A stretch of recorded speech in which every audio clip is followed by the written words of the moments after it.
je suis hippie, hippie, rah.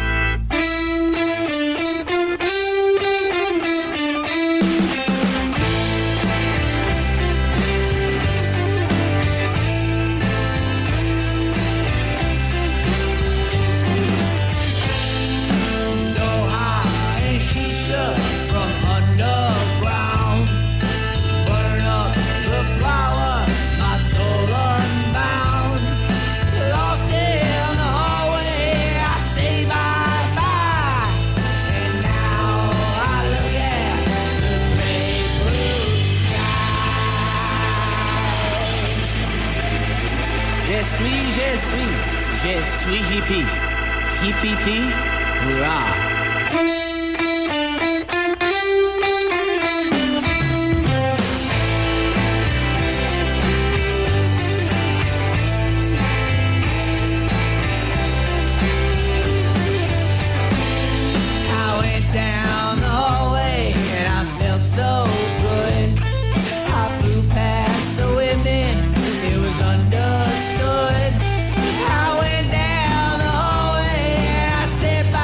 Bye.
chasing butterflies around my endless mind. I kinda wonder if they'll miss me when I'm gone. I probably just continue to go on. Still I'm thinking, what the hell, I wrote some songs to try to tell myself I don't mind playing memories to keep. I'm gonna live my dreams instead of counting all those sheep. But here I sit with my best friends, Sahara City. Oh, I wanna die, 5.0.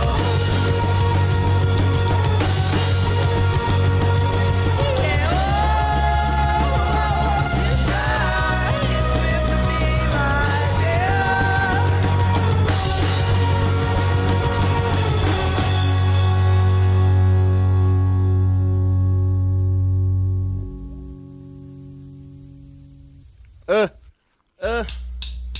Wait. Oh. Okay. We're streaming. Moxie, can you hear me? Yeah. All right, hell yeah. All right, wait, let me get your... Dude, that whole time I did not have your video on screen. I just realized. Oh, what a waste. But What a thank waste you. of effort. But thank you for setting that up. I've got a huge stack of paper on my desk, man, to get this in the right spot. I just put it there, all right? So we will get a few seconds of it. As long as you Okay. decide, really. Let me zoom back out. Ooh. No, not that far. All right, good. I think Okay. Let me move all this paper. Jesus. we are all set technically.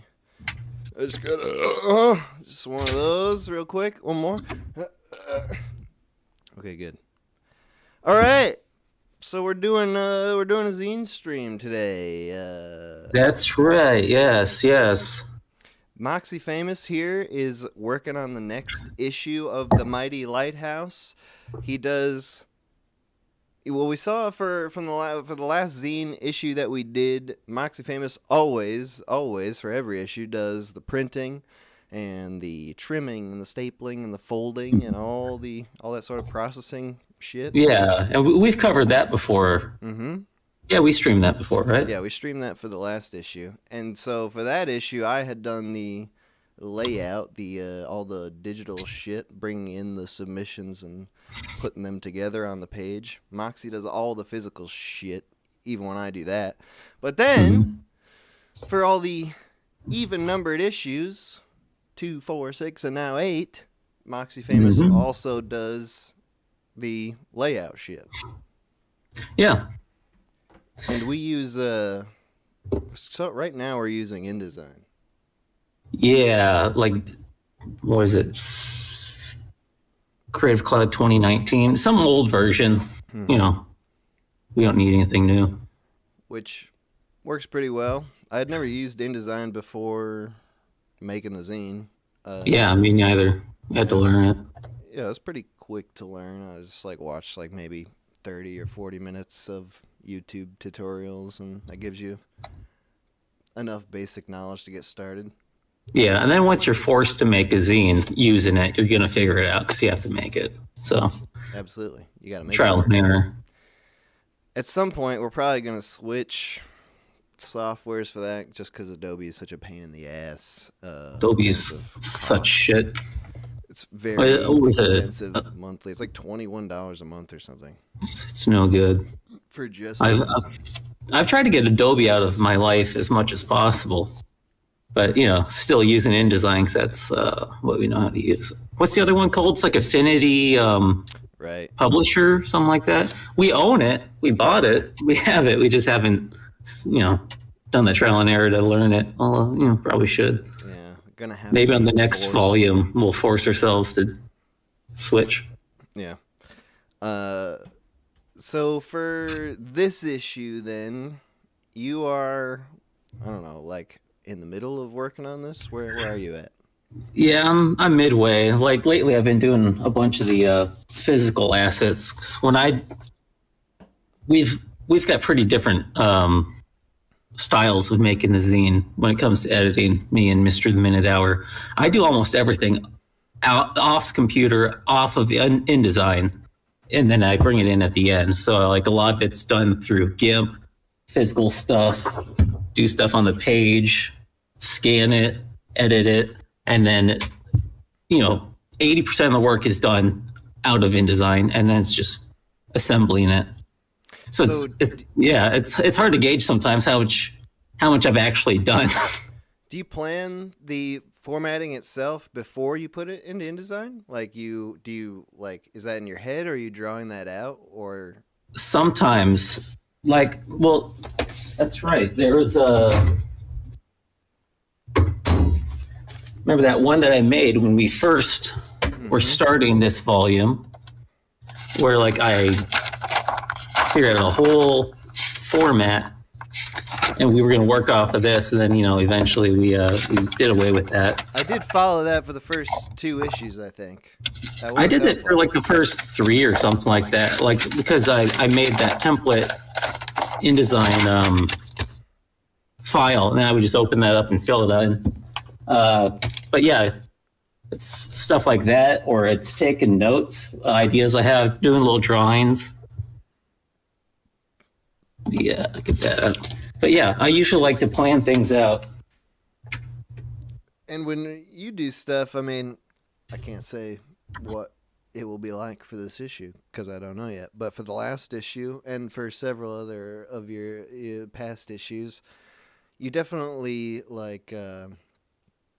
will have thematic spreads, or you'll edit in a way where you're being very conscious of the flow of things. Yeah, sure, yeah. And that's why I like to get all the text submissions. I put them in a text document, and then make notes with an actual pen and paper. I've got a whole note section up here of different spreads that I could do with markings that I can do next to things, so I know where to put them. So I like to read through it, notice that there's a theme. In this one, there's a lot of submissions that mention suicide, so I'm like, hey, better make a suicide spread. That one, but yeah. Is it pro or anti-suicide? I think most of it's pretty pro. I mean, it's the people that write on the people that submit. Speaking of which, let's make this the first. Let me put this on the screen. The first step of making any issue the zine, it has nothing to do with us. It's just a whole bunch of people who submit art and writing to the Discord server. Or the NAS. The NAS. Do you want me to link that? We had that weird thing last time where people were infiltrating your NAS somehow. Oh no, that's fixed. Okay. I lend my internet to a guy who has a computer down in the basement. He had a thing running on there, but it should be password blocked now to get to his page, and his, should be good now. All right, cool. So then I'm adding to the description here the NAS. And the benefit to the NAS is, at least when I'm doing my editing, all the folders and whatnot, I'm putting on the NAS anyways to edit off of. If you put on the NAS, it's definitely going to get seen because we move them, and then we can back up. If we don't use a file, it's still on there because I've got several terabytes of free space. And then if you have a high quality file that's above the size of whatever Discord allows, 8 megabytes or something, super small, you just put it on there. It's not going to be an issue. And then some people I know like to submit and not have it seen by everybody right away. If you put it on the Discord in the submission channel, people are going to see it. But if you put it on the Discord on the NAS, it's set up so that once it's put on there through the submit account, you can't look at it, edit it, change it. We can do that. But if you go in there, you submit something, someone else goes in and submit, they can't just click it and look at it. So if you want to surprise with some really high effort, amazing art or something, you can do that. There are some people that do that where they submit some stuff on the Discord, and some of it where they want it to have more oomph, they submit it through the NAS. Yeah, you've got more capabilities when you're submitting to the NAS. It's definitely better. And you get to avoid everybody on Discord. Discord's fun and all. Some people have fun on Discord. I've been known to have a good time on Discord every once in a while. But it's not for everybody. It's not for everybody. Especially older adults like ourselves. Yeah. It's more for those other people. But for kids, not distinguished gentlemen like us, you and I, yes. But I'm going to put this link here. Okay, so for the first time in a while, we are reopening the Discord server, and this is the first time in a long, long time we're putting a link on YouTube. Yeah. So if you want to join the Discord server, you want to see what's going on in there, that's where we make the zine and signal return. People submit in the bullpen channels of those. Like Moxie said, we also have the NAS. So the NAS is especially useful for signal return. Oh yeah, video files, audio files for sure. Yeah, because that's the best way. You'll hit 8 megabytes in like 3 seconds of video. So definitely check out those things if you are interested in submitting to those projects. It's there's practically no barrier of entry for submitting. You just join the Discord and submit to the bullpens, or go to the NAS and submit there. I just put the link to how to submit to the NAS in the description of this video, because it's a little more like you got to have the username and password and that shit. But there's there's a post on the Minute Hour website that I linked to, so it should be good. But even so, you don't need 40 people. We have a lot of people submitting to each individual issue now. I think the last issue was like over 40 submitters. But you don't need that. Probably even more than that, yeah. You don't need that to make a zine. Like when we were first starting out in volume 1, it was like 5, 6, 7 people. Total contributing to each issue. So if you've got like an inkling and a group of friends, if you have both of those things, you could potentially make your own zine. You don't need a community of artists. That's just a bonus. Yeah, and we should also say that like the zine the Mighty Lighthouse is not a professional thing at all. Right. So like it's very DIY. It's very experimental. We like MS Paint art gets in if it's funny. Like we experiment, we try new things all the time. It's it's very amateur. So like don't come in and be like super artsy about shit, because that's not really how it is. And like if you want to try out some new art style that you've never done before, that's the space to do it. Like half the time when we're making the zine, like I didn't really do any art before the zine, so like everything is just constantly trying new shit just to throw it together. And there's definitely not a like focus on technical achievements in the things that people are submitting. Like it all comes down to, I mean, for me, I'm basically only trying to pick stuff for the zine that I think is funny, or if it's got some sort of something that I can't describe that it makes me feel or think something. Like those are the things that get in. Funny things and indescribable things. And things just with personality, and even like some shit gets in because it fits a layout or like a theme. Mm-hmm. Like I've definitely crammed some things in there which probably shouldn't have been in there, but they fit. So it's just like, well, I'll figure out how to use that. Like I think this issue has just like an offhand comment that was put in the bullpen about some other thing, which wasn't even a submission, but I was like, oh, I'm going to use that because it will fit with this other thing. So it's just like whatever goes. Oh, Moxie, we just got an order for the zine.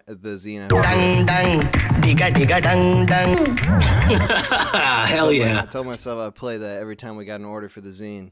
So, hey, I'll put up that link now that we're talking about it. That was the Discord link there. If you want to buy, you can buy this issue of the zine. We haven't even made it yet. And you can buy it already. We're in the process of making it. Yeah. Good things are happening. I guess I could show some of the stuff that's going into it, because I do have like a 2-page spread that's done that I can kind of show the process of how we make the zine. Because like, if you don't know how we make it, it might be helpful to see when you're submitting, see what, Yes. what works with the flow. First thing happens is a bunch of people submit to the Discord and the NAS. Then, depending on the issue, either me or Moxie is going through that shit. Mhm. How, like, it takes me a pretty long while to go through all the submissions because, like, Hours. I got to go way back to, like, because I want to go back to where I was last looking because I want to search through what you look through and see if there's anything in there that, like, I want to put in. Yeah. But yeah, so this issue, it was taking you. You're already done with that whole part. You've looked through everything. Yeah, I mean, there's usually like sometimes I have to go in and grab more stuff. But yeah, this is stuff from at least back from August 6th. And last time when I put this all together, it was January 9th. But I'll probably end up looking through it again and grabbing some stuff. And there's stuff grabbed from the server. There's stuff grabbed from the NAS. Yeah. So then once you've got that little booklet, that's like all the accepted written submissions, right? Yeah, all the text shit. And then the art, I put that into a folder. And I personally like to edit them to be zine ready before I even start editing. So I don't have to like, when I'm editing, I've been putting things together. I don't have to stop and go fix something up and make it fit. So like I'll go through all the art that I select and I remove the backgrounds and I make them look good. And like, let's see. I've got an example of one somewhere.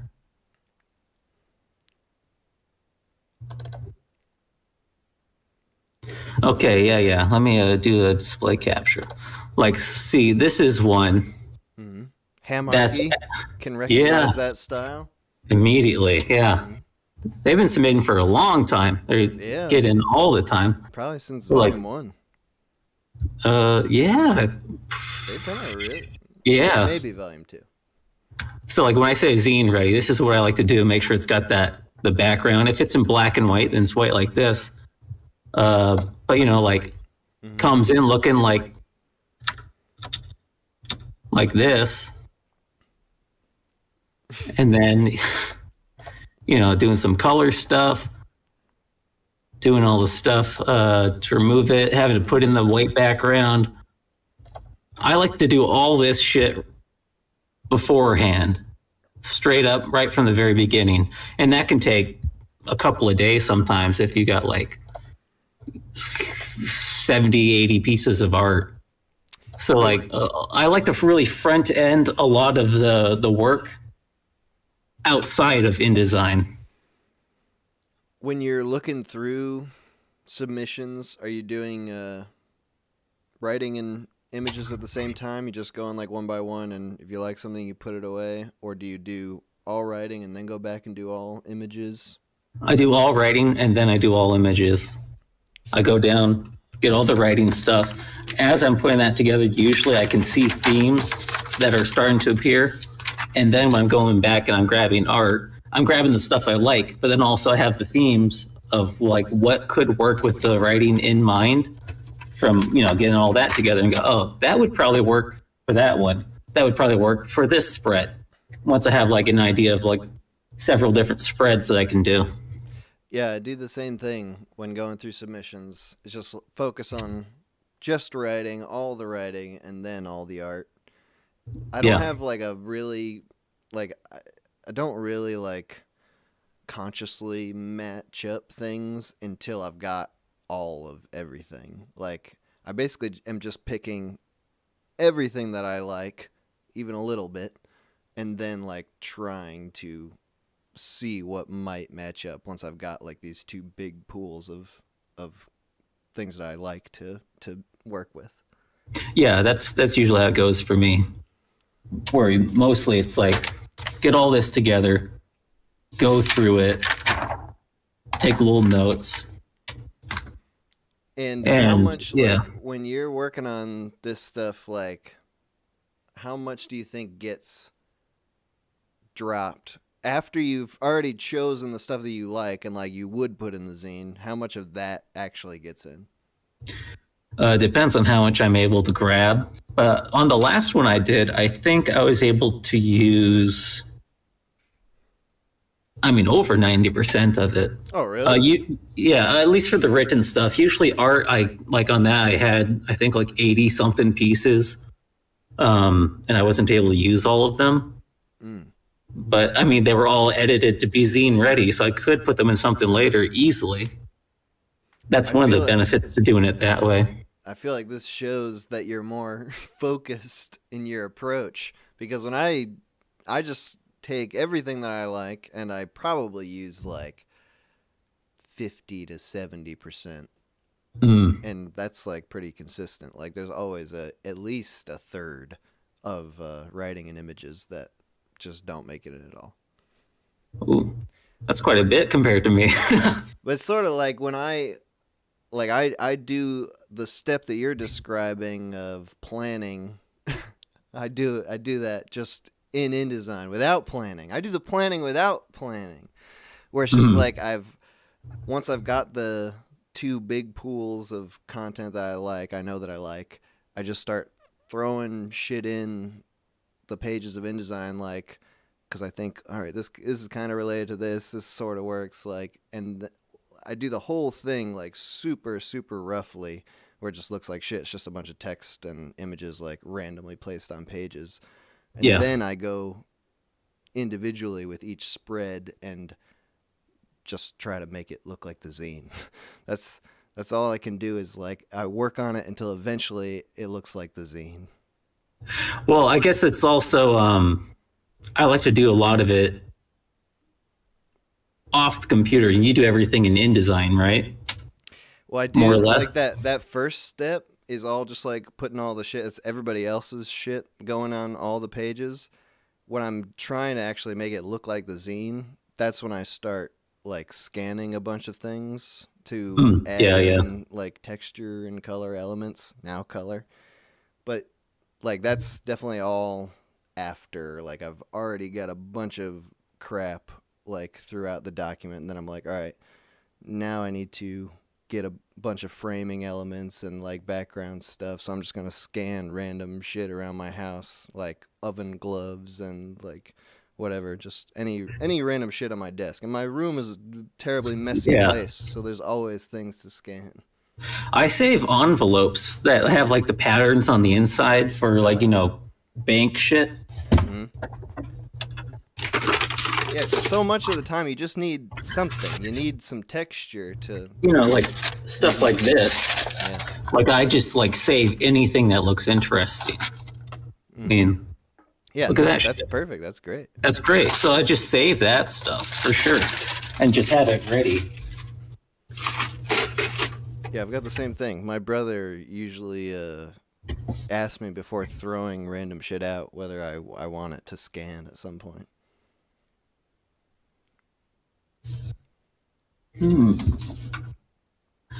But yeah, I guess we probably do have those different styles because I am more structured in how I try to make things. Sounds like. Do you have a more like solid image in your head before you're going into InDesign? Pretty much, yeah. Sometimes it's like I sketch out a layout that I want to do. In this case, I've been doing some stuff with watercolors and shit I've never really worked with before, so I'm trying to figure it out. But yeah. So you're working on like background elements and like text framing stuff. Yeah, what do you got? I get that. We got back. Well, actually, I can show. I've got a 2-page spread that can show like the whole creative process of. It's completely done. And it can be like a little teaser, I guess. Yeah. Let me get over to. Oh, not that one. Okay. So, like, first of all, going through is I had a piece of art I wanted to use. this great one from Gorman. And so it's like, okay, I like that. And then I was like, okay, music. Going through the document that I have, this is going to be a 2-page music spread. It's going to be music related. Mm-hmm. So next was, let's see, where the hell is this shit? Okay. So that's the text next. I was like, okay, that's the one I want to get in there. And so I went looking for art that would fit. Oh, not that. There we go. So we got 2 drawings to go along with that. That's how I first go into it. And then I was like, okay, now I want to fill in the bottom here, and then I can fill in the center later, but I want to make sure I get a good solid thing at the bottom for, like, you know, the balance of the page and all that shit. Because, I'm all artsy like that, guys. Mm-hmm, mm-hmm. So then it was, let's see, I like this piece of art. Looks like classic eyes. Yep. It's got his Kids Bop shirt. It's got that nice striking colors to it. Mm-hmm. And then after that is going, okay, so what's going to go behind that? Something groovy. That's some Chop Knot Slop, mm-hmm. One of the submissions. And then I need to put the musical notes behind it. This is when I was coming together with the color scheme, with the pink here and the color of the text mm-hmm. over here. I had a little note up here, which I deleted, but that's when I decided what I need the background to be. And then I made that, and I scanned that in. You so made that that's like watercolor? Yeah, that's watercolor that I did. And that's kind of setting the tone of things. So it's, okay, the background's going to be more of that purplish thing. Then the pink from this is going to be the framing. So after that, it was, okay, that's something about music to fill in that middle area. And then I printed the thing out. This is, I'm going to go to a different view now. So, like, that's kind of the process of figuring that out. And then there's a bunch that was done outside the computer. This is like how I usually do almost every single spread. This is kind of my process. So, like here, this is like the watercolor that I did. That was scanned in. And then I had a printout of this work in process. Actually, you can see it. I had the little note of what I wanted to do on my little tracing pad thing, mm-hmm. which I've been really getting into. When we were just doing black and white, I would just like tape a piece of paper to my computer screen and use a Pilot G2 pen. Can't really do that with a lot of stuff now. But like putting this stuff down, tracing what I wanted to do, scanning this in.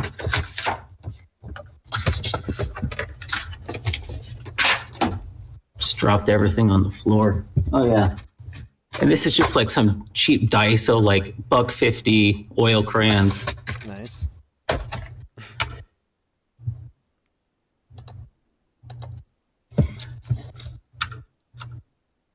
So then when all that's put together and get that in there, I got the framing.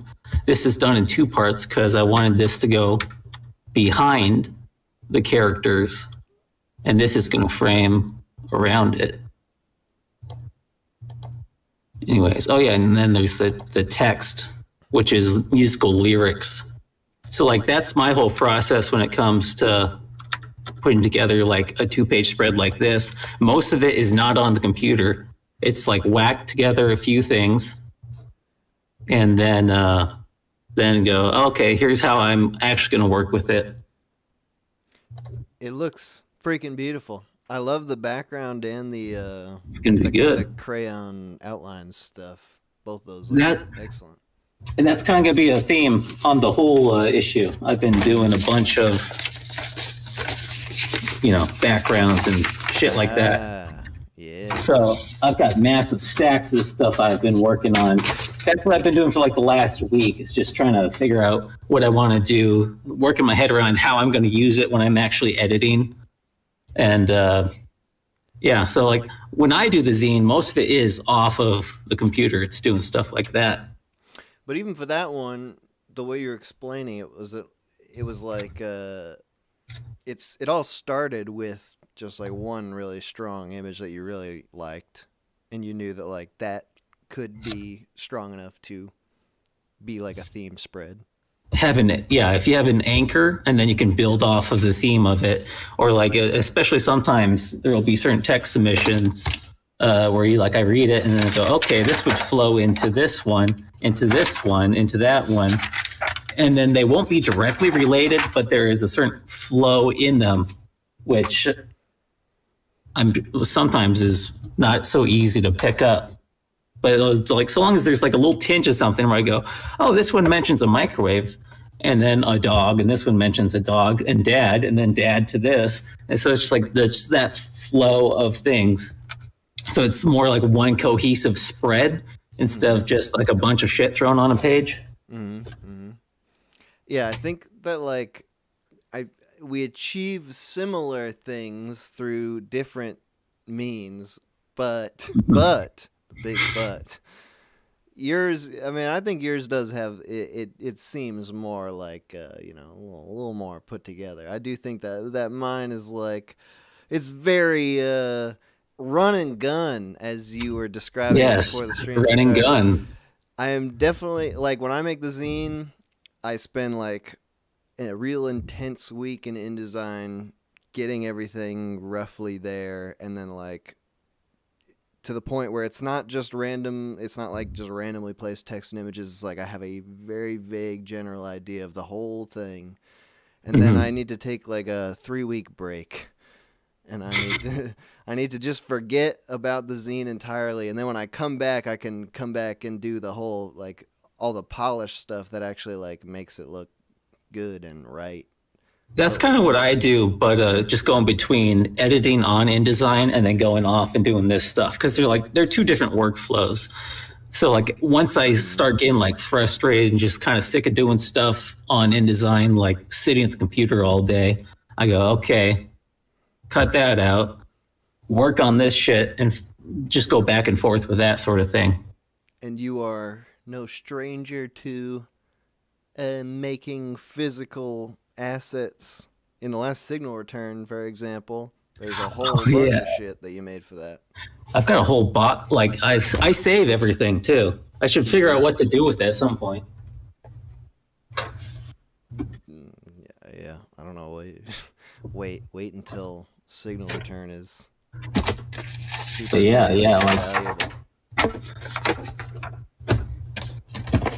like shit, hell yeah. All the handmade shit for the animation of this cityscape, boombox, the signal return text, all this stuff. I don't like animating on the computer. I don't like, well, actually, I don't really like animating at all. I don't like doing. So it's just like, yeah, I like doing stuff on index cards. I go through packs and packs and packs of index cards on like everything. Oh yeah, here's an example of, you're asking about layouts. Like here's me sketching out like how I think I could do the layout for the cover of the last one that I did. Nice. So yeah, I do a lot of that sort of shit. I just print stuff off and I write on it. I scan stuff. I make little elements. I tried doing some index card not even animation, just drawings for Signal Return 5, but this is too much work. I don't ever want to do that again. And I didn't even do a good job. It is a lot of work, man. What the But fuck? like I'd rather you know, do it by hand than just be sitting on a computer all day. That shit sucks. Yeah, it definitely does. Yeah. Okay, here's a good one. So like doing the all this stuff, I want it to look So I got the outline. I got the blue marker background. I got all this other stuff. When I was drawing all these took forever because they're a little bit detailed. And I didn't want them to look too good. So I would just go to the liquor store and get like 3 tall cans of the cheapest shit I could and then try to draw it straight. I was like, I want this to look messy, but not look too purposefully messy, you know? Those So aren't rulers or anything? That's freehand? Well, I used like a light box. So it was like Okay, I put it over another one and then it was just You're drawing it by tracing. hand. Drunkenly doing it and like, you know, using a couple different pens and be like, okay, if I want to be really messy, I'm going to hold it like back here and try to shake my hand and stuff like that. Like, yeah, I like doing stuff off the computer. Plus, I still have it. So. It does tend to look much better. We're all pretty, I feel like people have got to be getting sick of the digital look. Yeah, I think it's a little overplayed. It's not to sound like a pompous ass artist, but it's something which I think is easier to do now, especially like people make plugins to make things look like glitchy 90s, whatever. Like everyone likes those old aesthetics, but they just want to use a plugin or they want to do something like that. I like doing it by hand, and I mean it's shit half the time, but it's like it's real shit. It's real shit. It can be even if it's really bad, it's real at least. Like there's something to be said for the extra personality that comes around with like being able to screw up. There's so many ways you can screw up when like working with physical media that like doesn't make your shit worse. Yeah, and it's a unique screw up. Like someone sees it and go like, what is this shit? They don't go, oh, they use this filter. Oh, After Effects sucks shit. They see someone go like, that's a bad animation, but it's hand drawn. There's something special about that, You have to respect us. You have to. You have to begrudgingly respect our effort. So for this issue, we're thinking like it's probably going to be, in my mind, it's going to be shipped out in March. That's what I'm thinking. Probably. I still probably do have a couple good weeks of editing. And then, of course, last time printing and processing took Long. like 2 or 3 weeks or something. I mean, this is a shorter issue. It's not, what was yours? Like 50, No, it's 52 pages? 44. 44. Yeah, this one's going to be 32 pages at least. That's what I've got planned at. If I all of a sudden like shit out 4 pages of amazing stuff, then I'll add to it. But right now it's 32 pages. Which even 32 is more That's than twice as big as we started. We started with 16 pages. And we were like settled between 20 and 24 for all of Volume 2 and like the first half of Volume 3, really. Yeah. Yeah, we were doing 24 pretty standard. Mm-hmm. And the magazine was 28. Right. That seems small now. Yeah. That was huge back then. That's fucking bullshit. This stuff has been going on for a long ass time. We're coming up on 5 years. Is it? Shit, 5 years. In July or June, that'll be 5 years since the first Hell one. yeah. It's pretty freaking wild. Yeah, we're making it. We haven't killed ourselves yet. And Although we this haven't issue even is known giving anybody. me some ideas. We haven't even known anybody who's killed themselves. We haven't caused anyone's death. Yeah, hey, we're doing pretty good. Like we could have. We had the opportunity. Yeah, We wanted to. I certainly did directly. Yeah. So we've been doing this for a long ass time. It's been, there's been several groups of submitters throughout the past 4.5 years. Like, it's the sort of thing where like some people stick around for a while and some are more transient. We're okay with all of that. Just if you would like to be a part of the Mighty Lighthouse, like, feel free to submit your art and writing. There's no pressure, but also, like, we do encourage you, like, because it doesn't have to be, you know, this is like we were saying at the beginning, this isn't like some sort of super professional artsy like thing where it's like, and we don't want it to be either. no, we're not trying to get you to put your best foot forward. Just like do whatever, make whatever you want. And Also another thing is, like, if you submit something, like, it's not exclusive to us. Just Absolutely. do whatever you want. Like, if you have something, submit it to us, put it on your own social media, submit it to other places. Like, you know, it's your art. You're giving us the opportunity to work with it. Absolutely. And that's what you should do. Like, don't rely solely on us to get the word out about your art, because you gotta be involved in that process. But yeah, like, it's meant to be a fun thing. We've been, you know, we wouldn't be doing this for 5 years if it wasn't fun. Yeah. It's certainly not profitable, that's for sure. No. It's a shit ton of work, doesn't make any money. It's got to at least be fun. Yeah. Otherwise, we're just fucking insane people. Yeah, we might be. We might be. So yeah, all right. So then, this is I'll make this final thing. Then I just put the Discord link back on the video of the stream here. Discord.gg/PNZ. There's no fucking point to reading this. There's all uppercase and lowercase. Anyway, Yeah. if you want to join the Discord and submit stuff, the link's right there. But also, you can submit through the NAS. And the link to the Discord, does that have a time limit on it?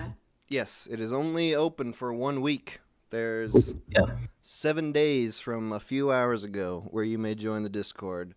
We are doing this thing where we're kind of like, we're going to invite people or open it up in waves where, like, we can get a group of new people coming in, and then we can kind of be focused on the new people rather than having like a constant trickling of people. The Discord was totally public for a couple of years, and we got up to like 1,000 members.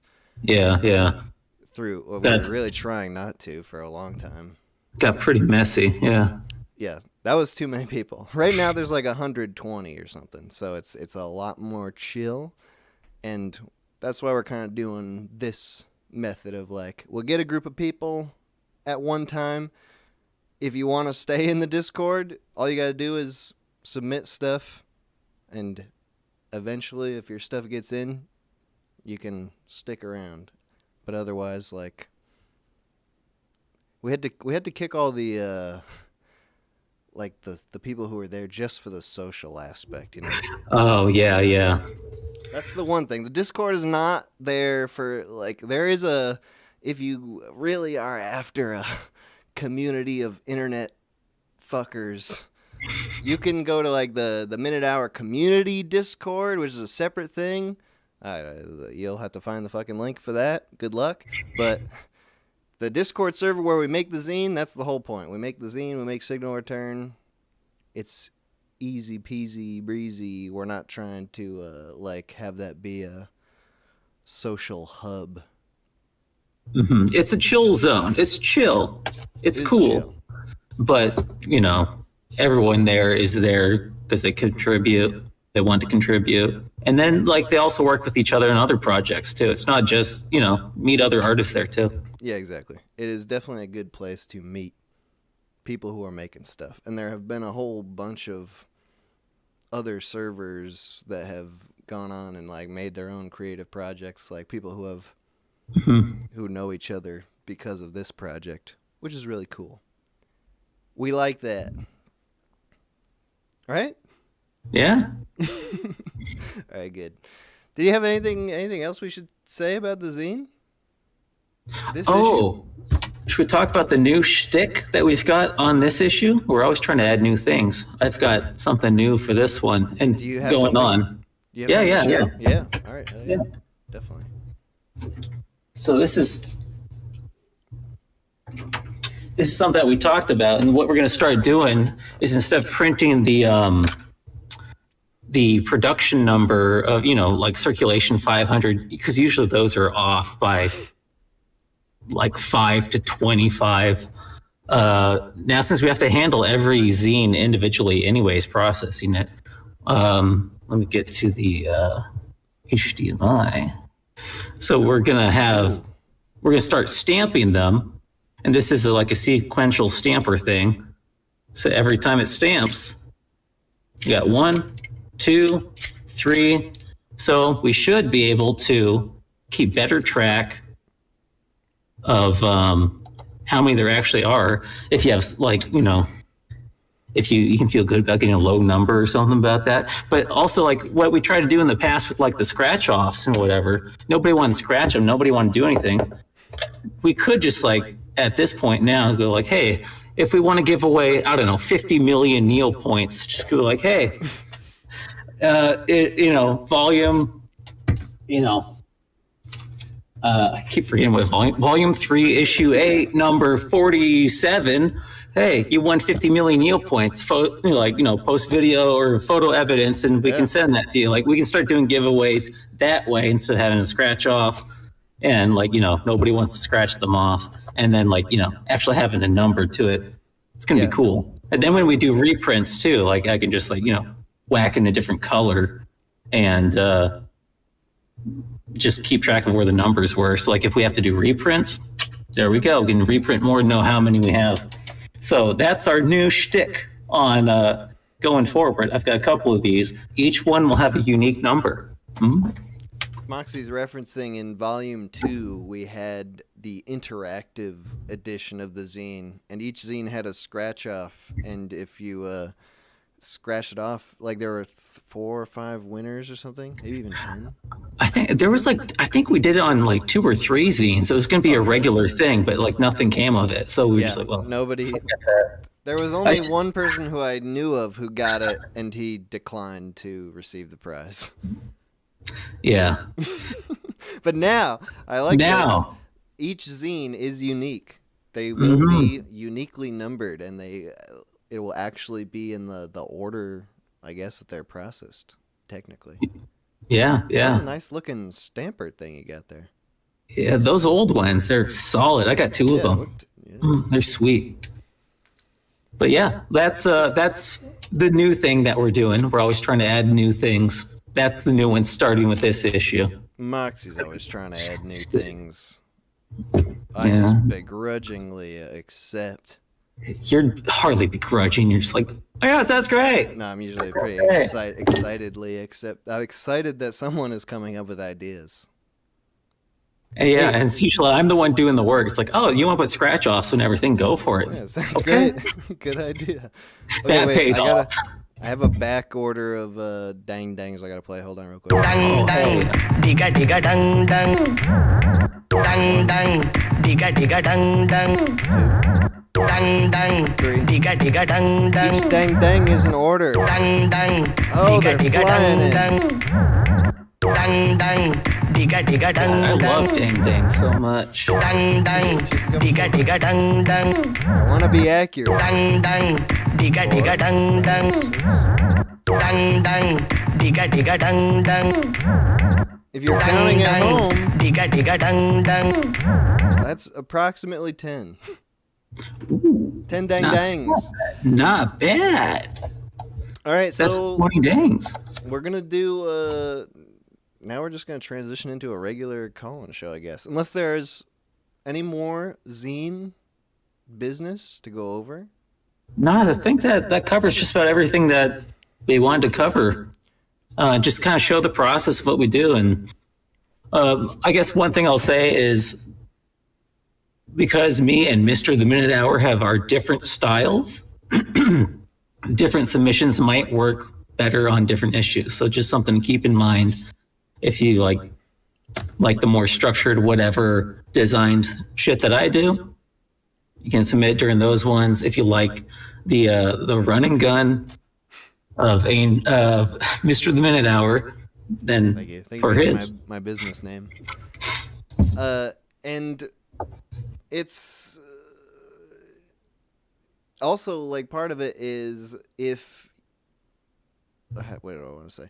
If you can't submit wanting immediate gratification. It takes a long time. Like, Yeah. individually, we take a few months each making our zines, and then there's a little break in between zines. So just there can be a long waiting time.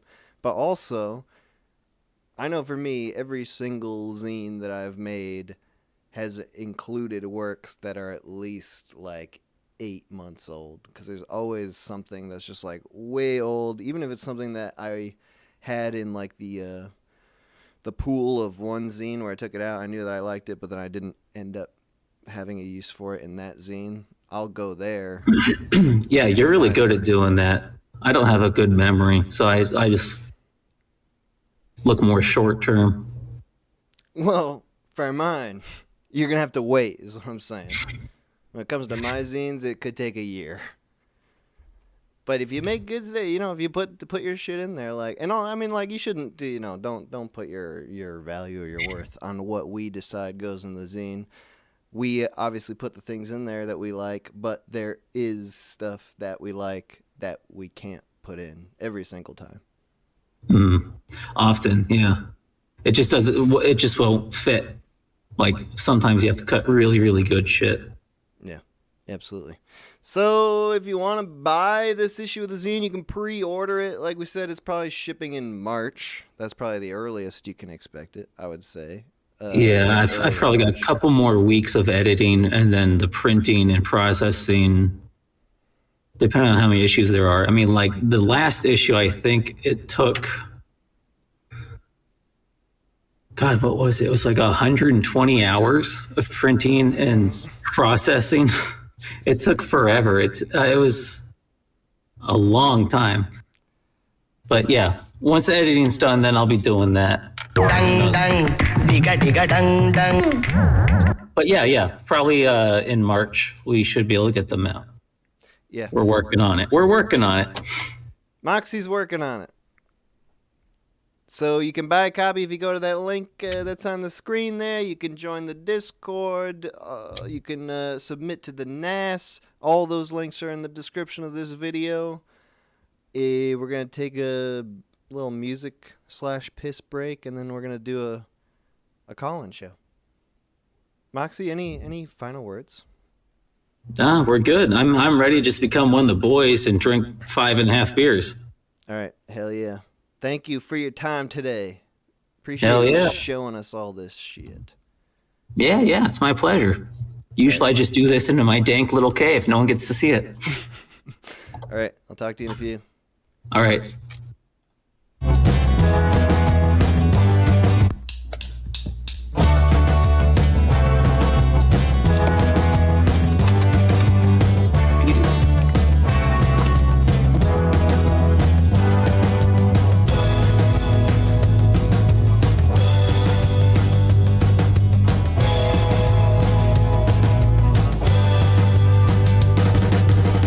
Can't be a martyr, 'cause the dream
hustle are there to make you big and strong.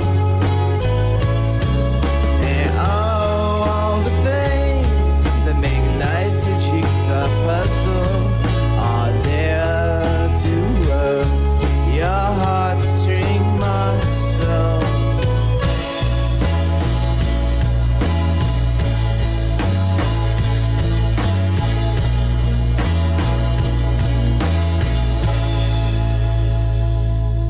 Well, I'm quite perplexed. Why bad people beat the good most days. And I'm quite confused. Why a broken heart can't get an x-ray.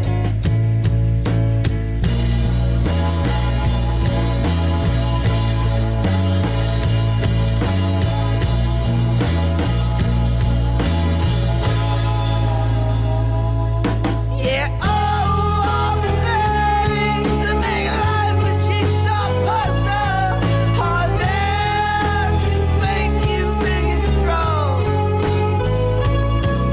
Yeah, all the things that make life a jigsaw puzzle are there to work your heartstring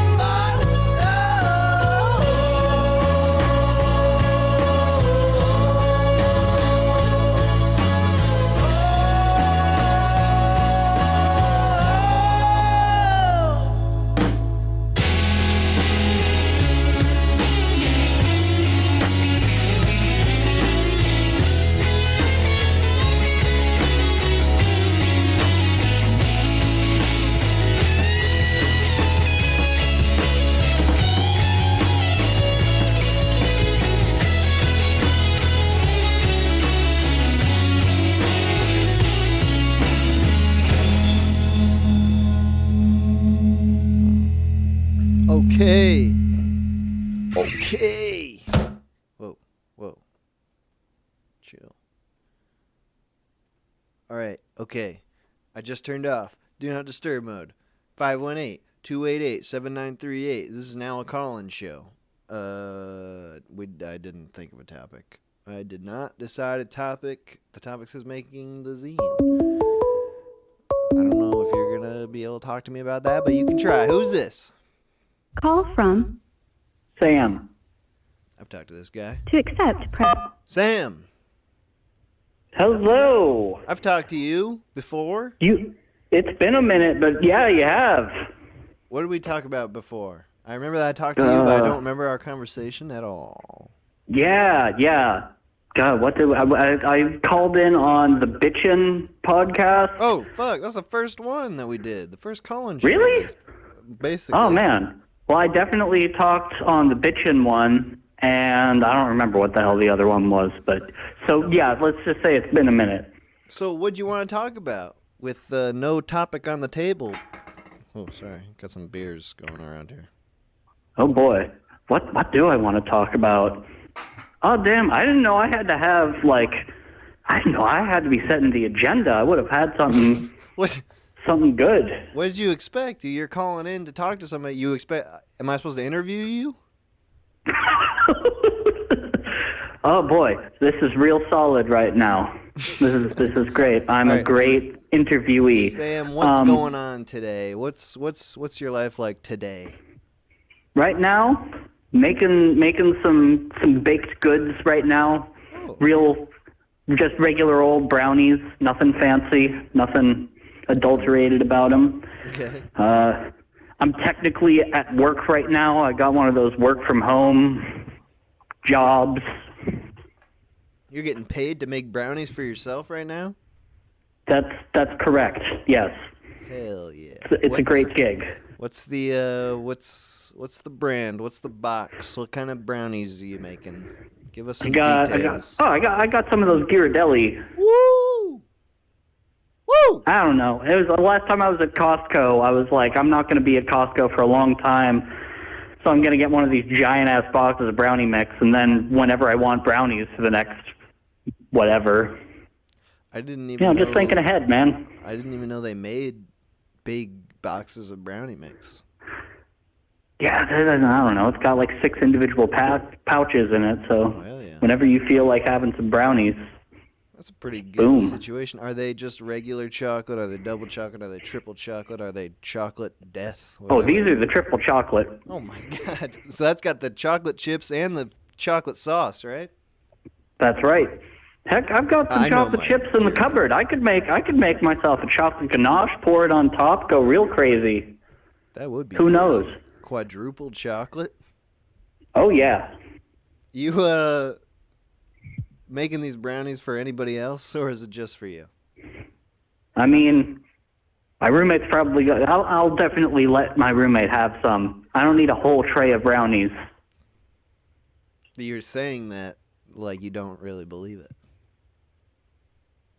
It's like, I guess I don't need a whole tray of brownies if I'm at gunpoint and someone has decided already for me.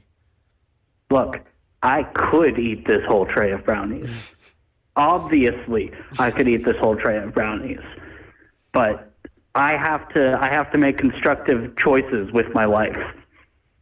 And constructive choices means not eating a whole tray. Also, my roommate's picking up like a pizza right now. I need some room for pizza. So I need to like. Right. You got a trade sort of situation going on here. Absolutely. He's got the savory, you've got the sweet. Fantastic right there.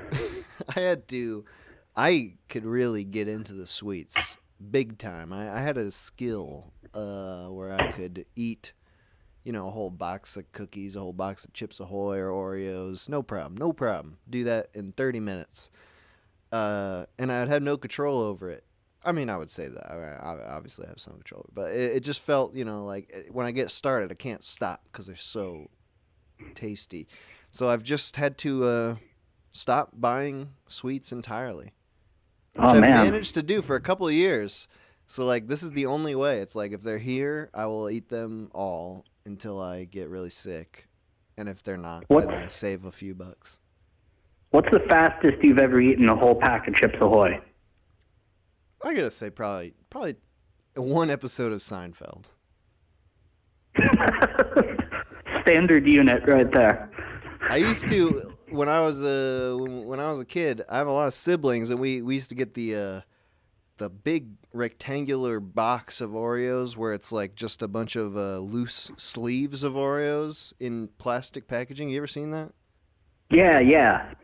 So we would just eat Oreo by the sleeve as if that was like the normal way. Yeah, I remember when I was a kid, I'd get home from school and just like pop a whole bag of popcorn and eat that when I got home from school, like every day. Fucking love popcorn. I do that. I'll do that right now. I'll do that right now, bro. I got into a real good routine of like I cook most of what I eat at this point. Like I just cook constantly, which is also like because I've gotten a work from home job. Most of the time that I'm doing it, like it's a pretty hands-off job. I just need to be on call. So that means most of the day I'm actually getting paid to like cook.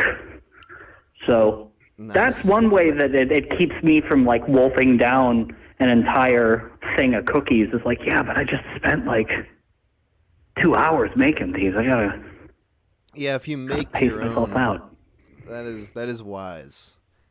Because then you don't want to, blow your wad eating it all in one sitting. You want to enjoy that over time. Absolutely. It's hard to coat an entire batch of cookies with a single wad, too. You really got to stretch it. The icing, the special icing. Why would you say that? Why would you do that? Why would you bring that to this point? Sam? Just trying to add some, Come, add some semen. Add some spunk. I just add want some spunk to the interview. That was spunky. I just wanted to say wad. I should have known that wad. You can't say wad. It's fine. No wad zone. All right, Sam. Hey, thanks for calling in, bro. Good talking to you. Hey, good talking to you too. Keep doing you. Thank you. Have a good night. Have a good night. Easy. We don't need a topic to talk. I say. Now, after one call, see what the next one's like. Make sure my shit. Is this? Can we? Everybody. All right. This looks like all the sound is working. Call from. AB? What was that? A B. To accept, press. A B. Yes, sir. Is that initials or is that a word that I'm not really understanding? No, actually, it's just 2 letters. AB. A B. All right. Yeah. Easy peasy. What's up, A B? How you doing? Oh, I'm doing okay. I guess I'll just fill you in. Yeah. I called last month about the New Year, New You. Mm-hmm. I wanted to, work with charities and sell my art and T-shirts that's for right. them. Yeah, I remember. Yeah. I reached out to some, and I got a hold of them. I just have to schedule a time to meet up with them. I haven't done anything yet. You reached out to charities? Yes, a local one here that helps out the homeless. Mm-hmm. But the ball, what's that? Yeah, so you're moving forward on that? Yeah, the ball's kind of rolling. I just got to send them a few more emails, but I might have to start selling T-shirts for myself first. My financial situation's not looking so great, but I was fortunate enough to move into a new apartment. It's kind of shitty. There's like 7 roommates. Wow. The Wi-Fi is super bad, and I need good Wi-Fi to work from home. 7 roommates is a lot. Yeah, good thing there's 2 floors. It's not so bad. I've definitely been in worse spots. But yeah, I gotta get out of here. Are you a college type guy, or are you out of college, or never done college? What's your life situation here? No, yeah, I've never done college. Well, I tried. I went to architecture school for like 2 months, and it was not for me. Mm-hmm. Not architecture school, but like architecture class. Yeah, but you're a young man. Oh yeah, I'm turning 26 this year. Nice.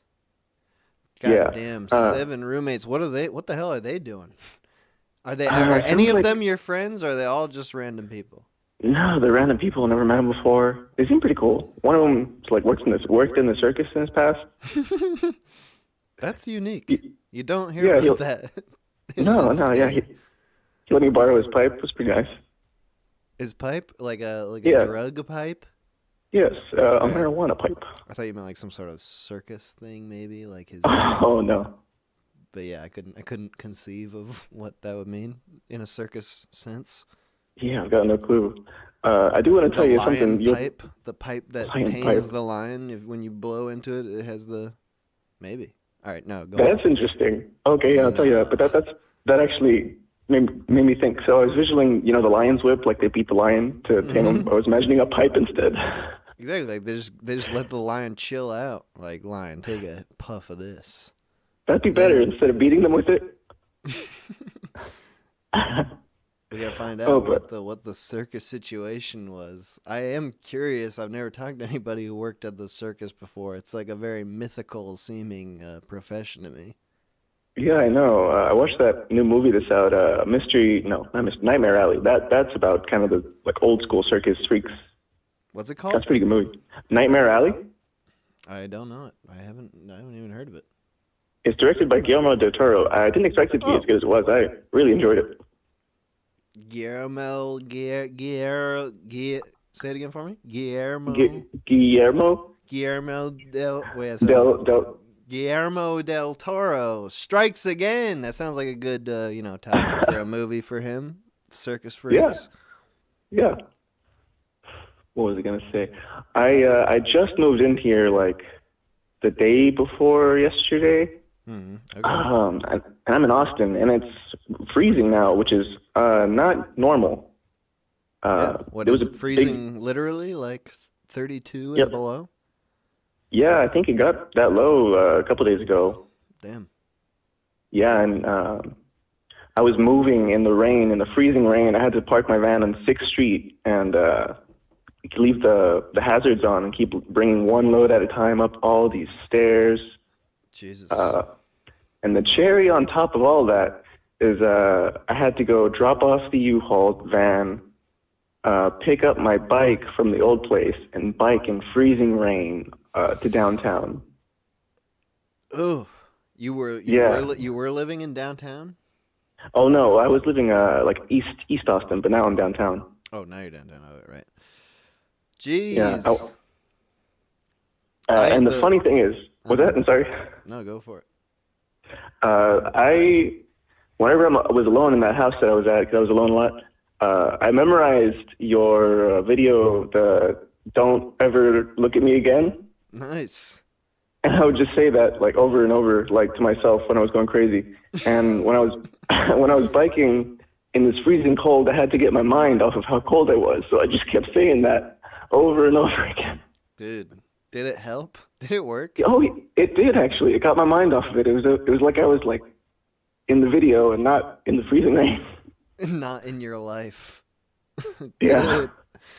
My worst moving experience was definitely when I was in Boston. I remember we just fucked up our like the timing of things in a way where we could only move in like we had like 6 hours to get everything ready overnight, and like we were moving everything from like 8 p.m. to whatever is 6 hours out of that. It was like 4 a.m. because my fucking roommates who I was moving with, like they didn't get anything ready prior, so it was just like same here. The intensity of like me shouting at people for 8 straight hours trying to like move all their loose shit, because moving doesn't have to be that bad. When you pack, it's not that bad. When you have everything in boxes and all that shit, but then when like you're with someone who hasn't done any preparation and they're just like, all right, well, let's just all grab these loose objects and throw them in my car for several hours. That's yeah. The worst part is whenever they have a lot of trash accumulating and they say like several months ago that they're going to take care of it and they just leave it for last minute. Yeah, you get the hoarder types. Mm-hmm. Anyway, I'm glad I haven't had to move in a long time. When I was living like in Boston and LA, like I move every single year because I would always be getting like fucked in a different way by each rental situation. So I'd always be like, fuck this, I'm moving. Then I'd like move somewhere else to get fucked in a different way. But I've been very glad since being back in my hometown. I just live with my brother. I don't have to move anywhere. That's pretty sweet. I hope I can find a situation like that soon. It's fucking dope. Yeah, you got a brother? I do. Is it? How's he doing? I have 3. I think one's in Louisiana working some construction. Are they moochable? Moochable? No. They got their own kids and family and stuff. Oh, see, yeah. That's no good. They can't look out for you if they're looking out for their family. All right, yeah, dude. Thanks for calling in. Oh, yeah, no problem. I'll see you next month, maybe. All right. I'll reach out next month. Yeah, thank you. You too. All right. Bye-bye. Bye.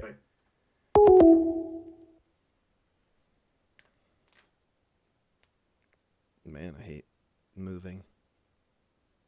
It's fun to help other people move, though.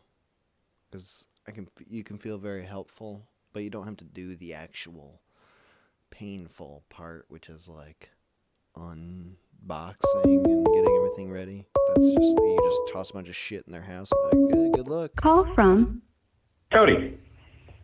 Talk to this fella. Cody! Hey, what's up? How's it going, man? Pretty good.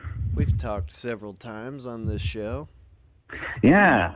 I feel a little guilty. I feel like maybe people associate me with you and don't like that. How do you mean?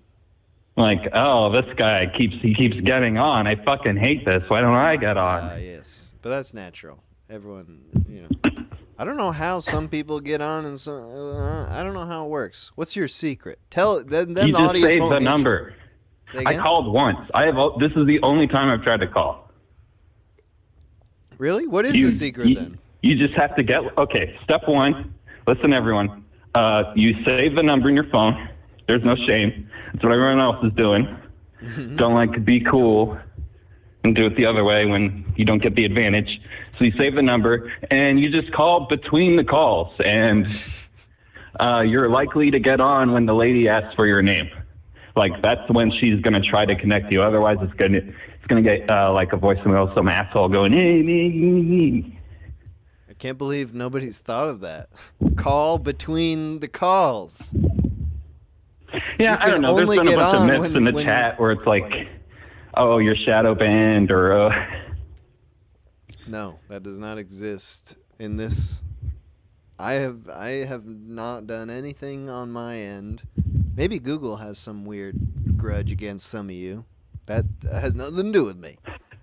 If they had it against anyone, it should be me. Like, so I think that's bunk. I also think that they don't care as much as people think they do, like the FBI and stuff. I feel like a ton of tragedies are totally preventable, but I don't know. That gets into political territory. Let's get there. Hey, let's dive right in. I read a hilarious article about the FBI where they were like, this guy had made a Facebook post that was like a sort of pro-ISIS Facebook post. Sort of semi-pro-ISIS, which is whatever. I'm not gonna judge this guy for being pro-ISIS, but the FBI gets wind of that, and they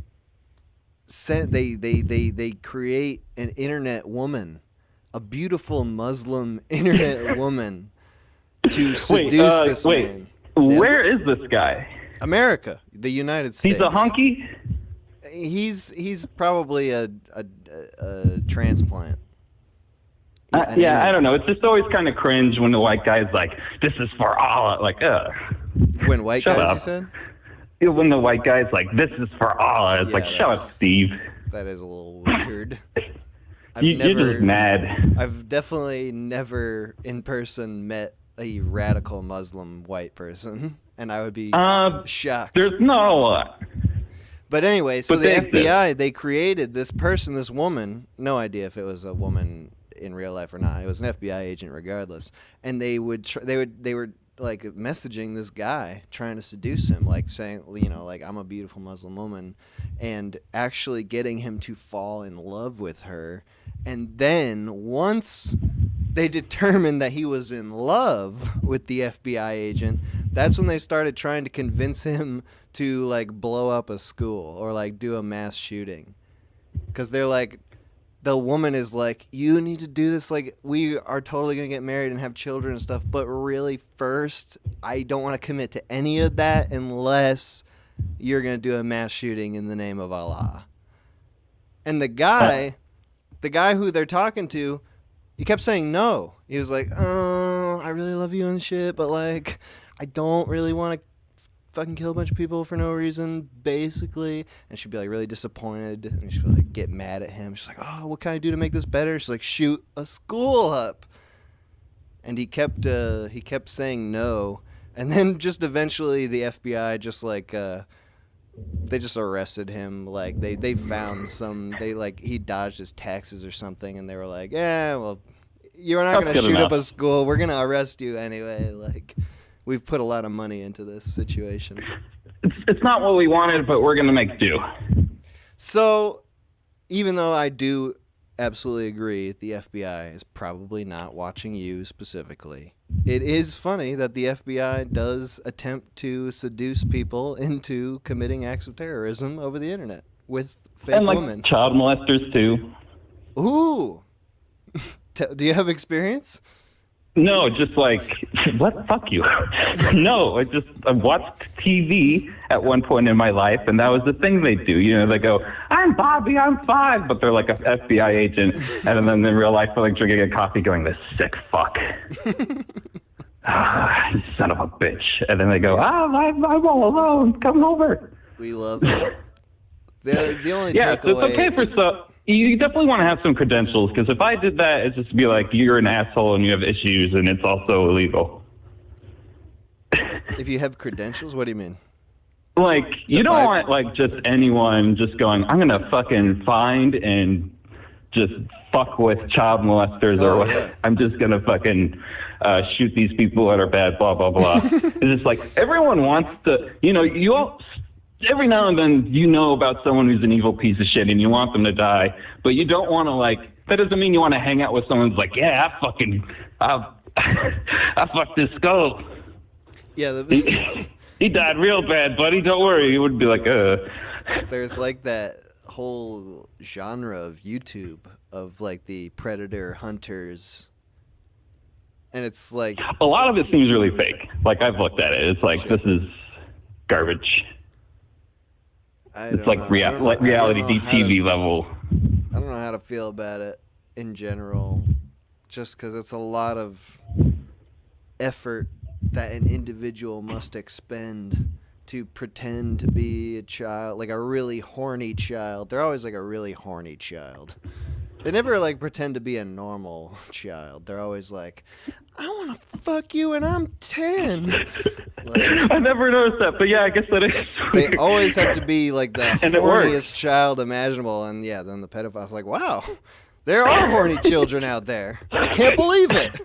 This confirms my worldview. And yeah, it never ends up great. But there's so many different levels of like aggression. Like there's some that are like the kind of stolen valor type who just like want to get up in your face and yell at you. And then there's other guys that are like, I want to get to the bottom of this. I want to find out why you're like this, bro. And they like try to be like nice. It's all just weird. I don't like any of it. Yeah. But I don't know. This seems like a horrible nut to leave on, man. Do you Come up. Have a good night. Okay. See ya.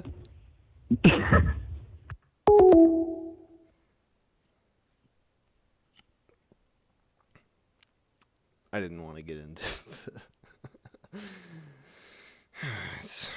it's good. It's fine. Stolen valor, something there. Stolen valor. Stolen childhood. I don't know.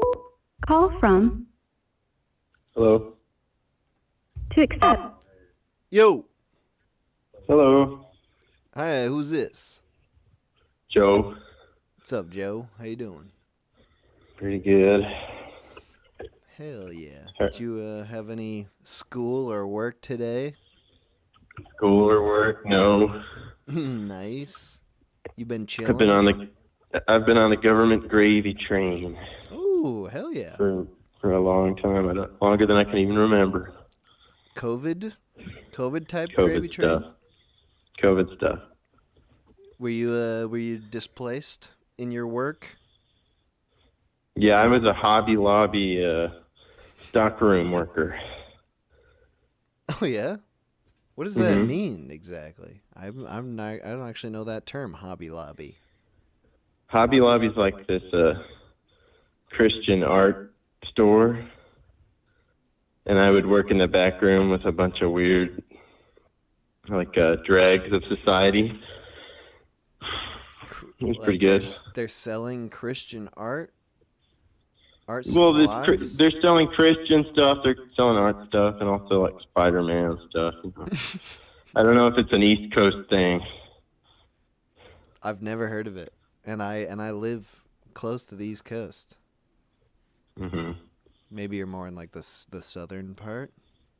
Mhm. Okay, all right. It's all making more sense now. Mhm. All right, so what's up, dude?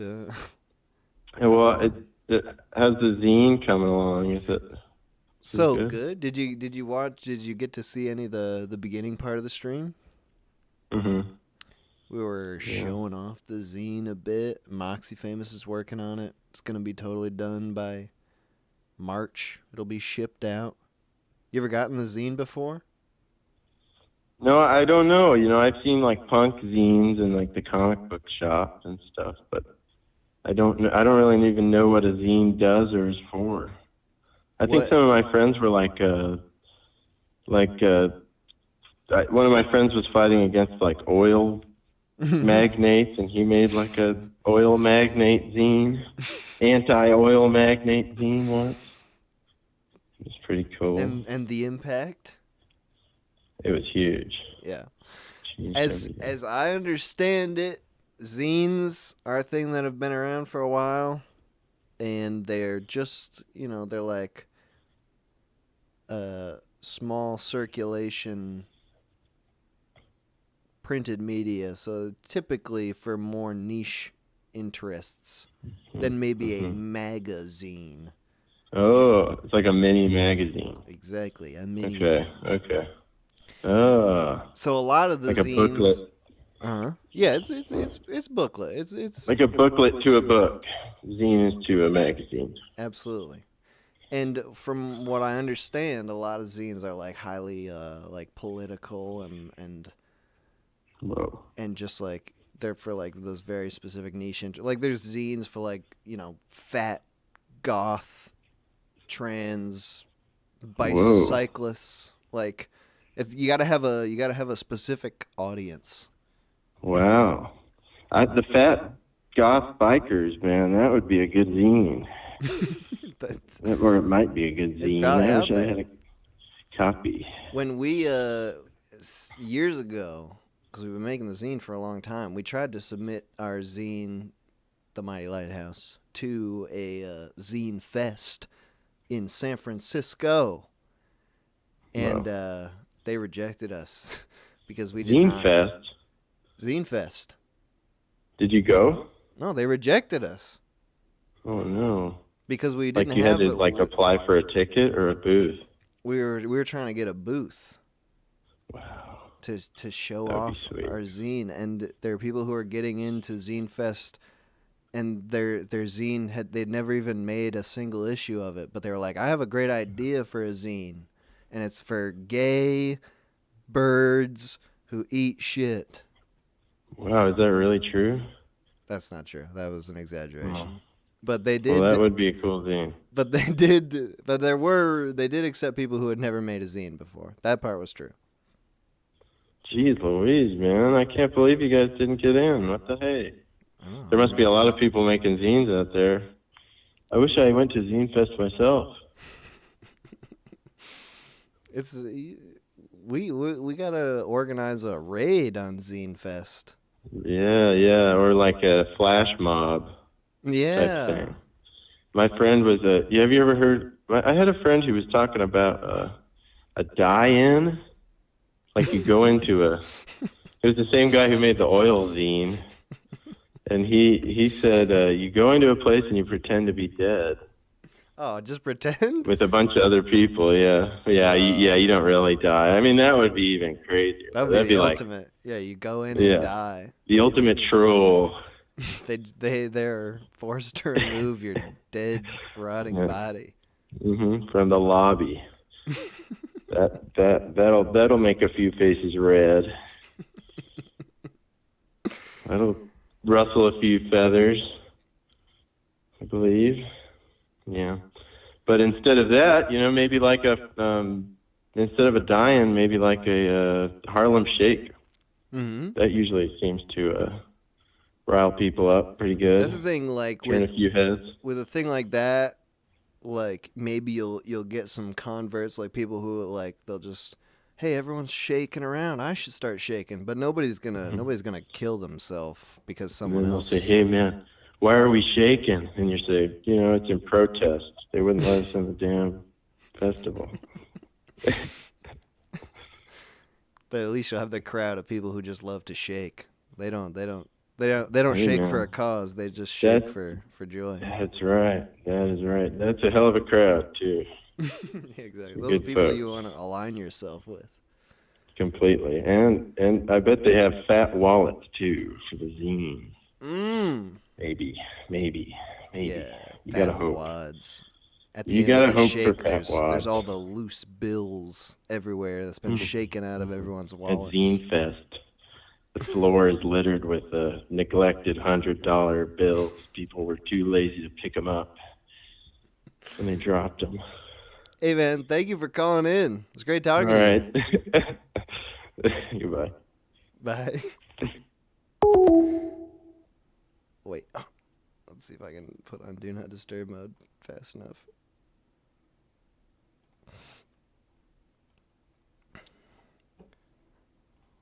I was gonna look at. I think it worked. Let's see. Damn it, son of a bitch! Call from Bryco Braun. Huh. Franco Braun, Hello? what's up? Dude, I've been trying to call this motherfucker for so long. I used to be at work at the hospital, dude. I would do nothing but for like 3 hours just like use the fucking business phones and auto punch in the number and still not get in. I remember from the beginning. I can't believe you got From in. the very beginning. What did you do this time? That was different. That guy had a really good method. That was a really smart Calling suggestion. in between calls? Well, I just waited till you said goodbye, and then I called Ben because I was like, all right, he's done talking to this dumb motherfucker. That last guy was beautiful. I feel his stoner energy. I like that guy a lot, that last guy. Yeah, he was very nice. He did. That's the thing is you should just rank every call at the end of the call or the show now. All right, so what are we going to talk about? I have no idea. There's so much. There's so much we could talk about. Oh, yeah? We could talk about the stuff that's relevant to you because you got stuff going on with me. I could talk about what's relevant to me. Well, I hey, could talk about the fact that... Real quick, I'll say that this man right here who's on the phone has made music that I've used that people constantly ask me for, like, the link to. Like in the Chinese gate recognition video, your band made that song that plays in that. Everybody wants to know where that the song electric is. Motherfuckers. Very good advertiser to say I'm in a band and then not mention the name of it. I was getting there. It was coming. I had to remember it. I'm sorry. I don't trust in the system. That's why I'm making a zine. But also this guy, and you say zine also. You've been saying that for years. Why? Why I don't know, dude. It just seems like a long I to me. I mean, I've got a habit, dude, because like Frico, that's not a long I. That's Frico, but I just say Frico. I don't know. Yeah, I've been wrong about the pronunciation of your name for a long ass time. That's but also, okay. Yeah. This man also did the cover of a zine in the past. I think it was volume 2, issue 7 or something. So this is a guy who is he's involved. He's an artist fellow. Most people call me homeless, but I appreciate the kind words.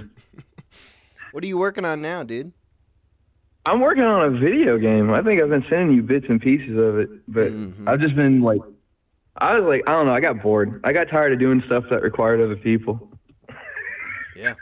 Which is a very extroverted statement, I'm sure. Well, a lot of the music that you've made that's online is solo stuff. Yes. Well, that's the thing, though, is like I just make music. Like, it's not even good. I just make it. You know what I mean? No. I'm sure you don't understand what it is like when you just like, it doesn't matter the quality of what you're doing. You just have the urge to make it, and you don't care if it finds an audience. It's just good if it does. You know what I mean? You know exactly about that, I'm sure. Yeah, I mean, I definitely don't make stuff like thinking that it's going to be like successful or like popular or anything. Every time I make a song and I'm like, this is really good, I'm like, man, it would be awesome to not have to have a job and just do this all the time. And then I remember that would mean I have to talk to other people, and then I drop the idea. So do you just wander from project to project? You're pretty good at finishing things, which is, I would say, a unique trait for the artist type. No, I don't finish shit. I just do a lot. That's the thing. Is I start like 10 projects and finish one. Mm-hmm. That's the thing is I'm always working on something though. That's the trick is you got to be busy. Do you throw away things completely? Is that a thing you do? All the time. Yeah. Absolutely, all the time. How what's the farthest you'll get into something? What's the farthest you'll get into something and still like throw the whole thing out? I would say it's at the point where I can be like, all right, I've got a good idea what this whole thing is going to be, and if it's not as satisfying or as like good as I want it to be, I'll be like, I'll redo this or just drop it completely. That's the thing is like I've had versions of albums that were recorded before the finished things were. Like my first album, or I guess Divorce from the World. There's like 3 fucking versions of that album, and 2 of them sucked, and then the third one was okay enough, you know? That's the bar? Just has to be good enough?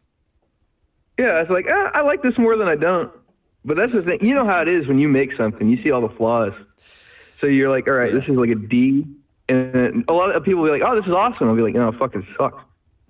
Yeah, that is a funny thing. Like, I've had people ask me if I'm a perfectionist, which I think is silly because obviously everything I've ever made is so far from perfect. No, I don't know why anybody would think that, like, I'm trying to achieve perfection, because everything I've made, when I listen to it after it's done, is like, there are a billion different things that I could change about it. Yeah, exactly. Well, that too, and is like, people who strive for perfection, what do they even do? Like, really, what do they make? That's a weird. I don't know. I feel like people say shit like that just as an excuse, so they can just do things like stay on Twitter and not finish anything, or like talk in Discord and then be like, yeah.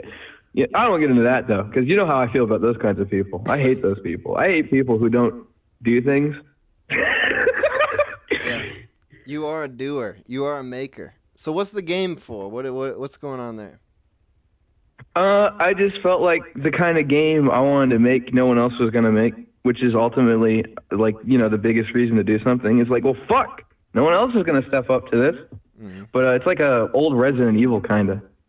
You know, I've been playing the shit out of old Capcom games, like the old Resident Evils, Dead Rising, and I was like, I can make something like this.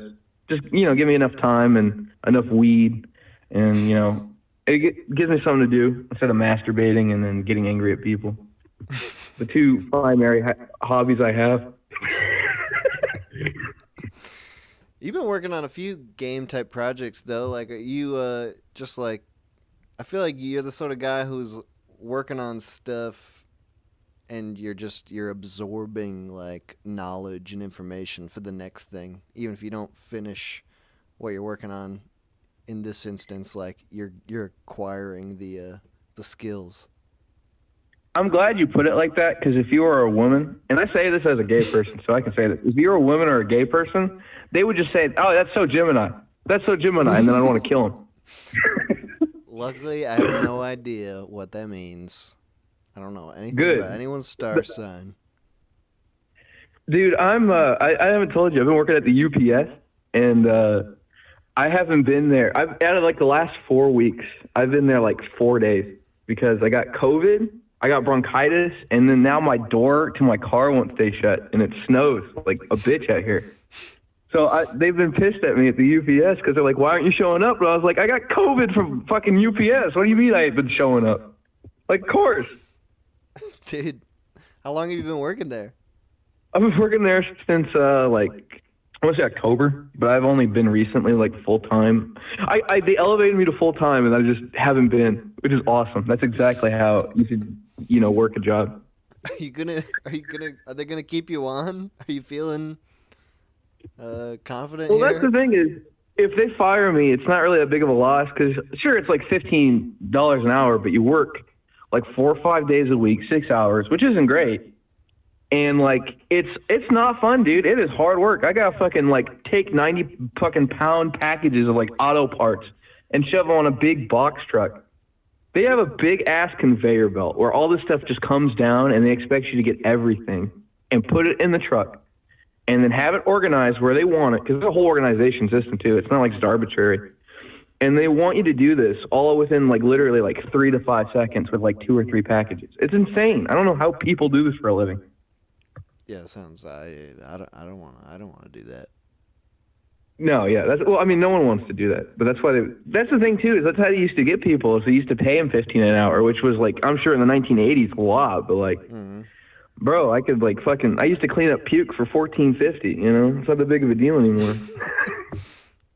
All right, Franco, any final words here? Yeah, get the zine if you can. Always got to say that. Glad I could finally get on. There's that. Keep an eye out for some projects Minute Hours got coming up. He's got some big stuff. I don't know if he's talked about it. Probably on the Patreon, which you should subscribe to. Yeah. Yes, you turned it. That's the thing is, I know how to advertise with people, motherfucker. You should. But when's the fucking album coming out? When's the Electric Motherfuckers album coming out? It's already out at theems.bandcamp.com. Dog. Our first volume, volume one. Why don't you send that shit to me? You I crazy? forgot. Right. Nice. Well, I'm gonna check that out today. Say that again. DEMS. The EMS, short for the Electric Motherfuckers, at bandcamp.com. That is the EMS, THEEMFS.bandcamp.com. Boom. Where you will hear the coolest experimental post-metal music of your life, guaranteed. And if you disagree, kill yourself. That's how I feel. Beautiful. And yes, for everybody who would watch the Chinese gate recognition video and want to know where that music is, that's where it is. It's right there. You can find it. All right, It's Franco, available. thanks for calling in. No problem. Thank you for having me, man. Good talking to you, man. Have a good one. Well, before I go, I got to put my social security number out there. It's 601-79-5422. Thank you. All right, hell yeah. All right. Appreciate it. See ya. Bye. All right, Dr. Franco Brun. It's been a while. I've gotten voicemails from Franco. Frustrated voicemails, but never has he gotten in, except for right now. All right. Gonna take a quick break. See the boys. There's no boys in here. I'm gonna go to the boys when I come back from break. Break for like 5 minutes here. Be back. We'll do the boys. We'll do more calls. Bada bing, bada boom. I got nothing else to say.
it's lit. Come have a good time, bro. We're just vibing out here. The fucking pipe dream. Living in a pipe dream, taking hits for the team. Lying to my mama, she wanna know where I've been.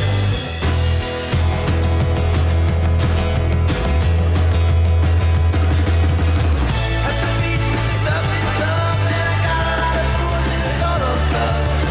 Kick me out of the high so well, but at least I'm at the beach where I'm drinking the swell. It's a pipe dream. It's a pipe dream. Lost in the smoke screen, 'cause we're smoking OG. Running from the police in a Cadillac coupe. At the beach with the sun is up, and I got a lot of fools in the solo club. Kick me out of the high so well, but at least I'm at the beach where I'm drinking the swell. It's a pipe dream. It's a pipe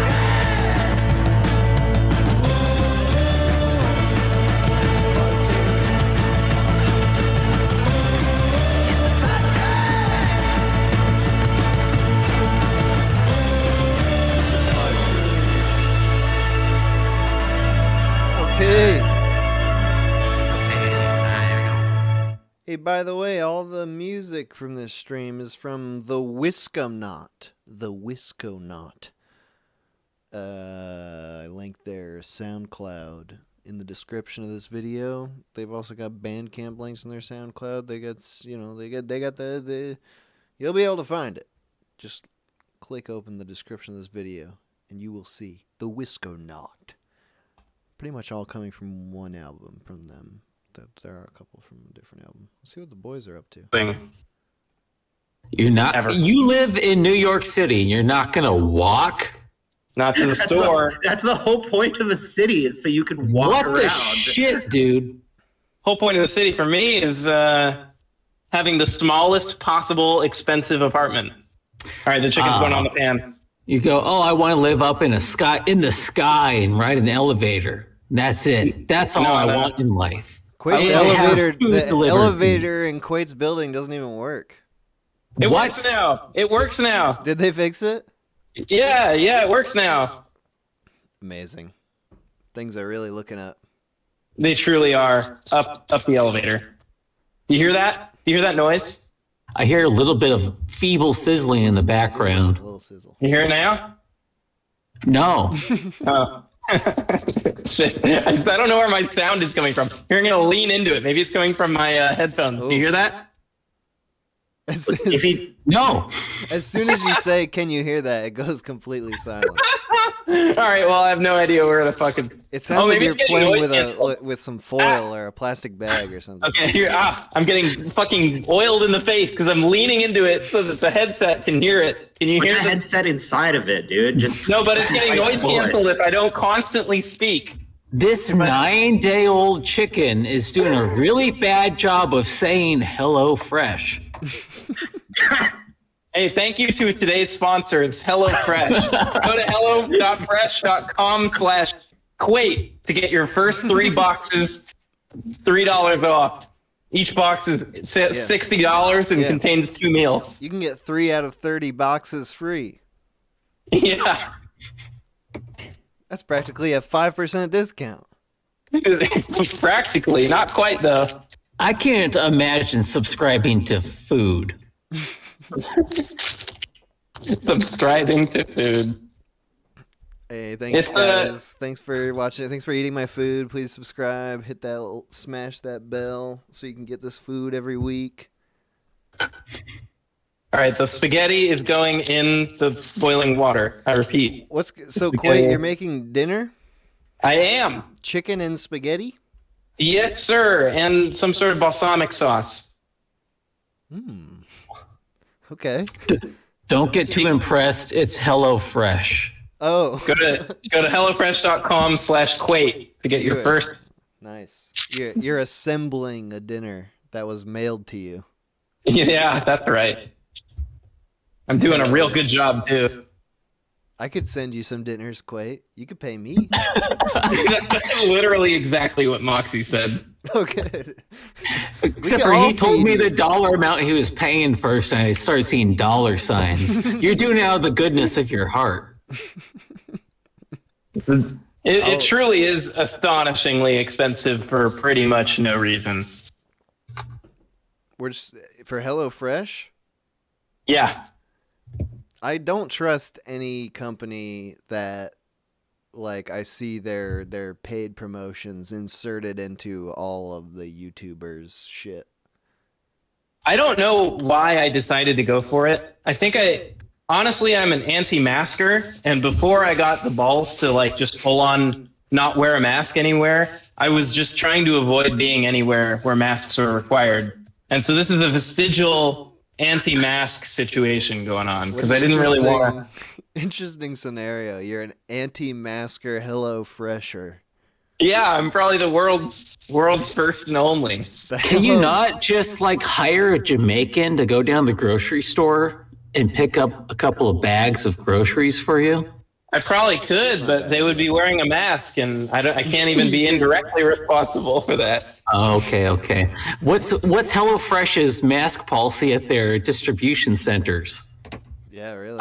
That's a good question. I better ask that. I know you're very committed to this no mask thing, so you better check that out. You got to draw the line somewhere, though, you know? That's the good thing about polarizing issues is that there's no middle ground. It's either everybody must not have a mask or everybody must have a mask. Exactly. I feel like the new kosher standard is not the non-masking halal.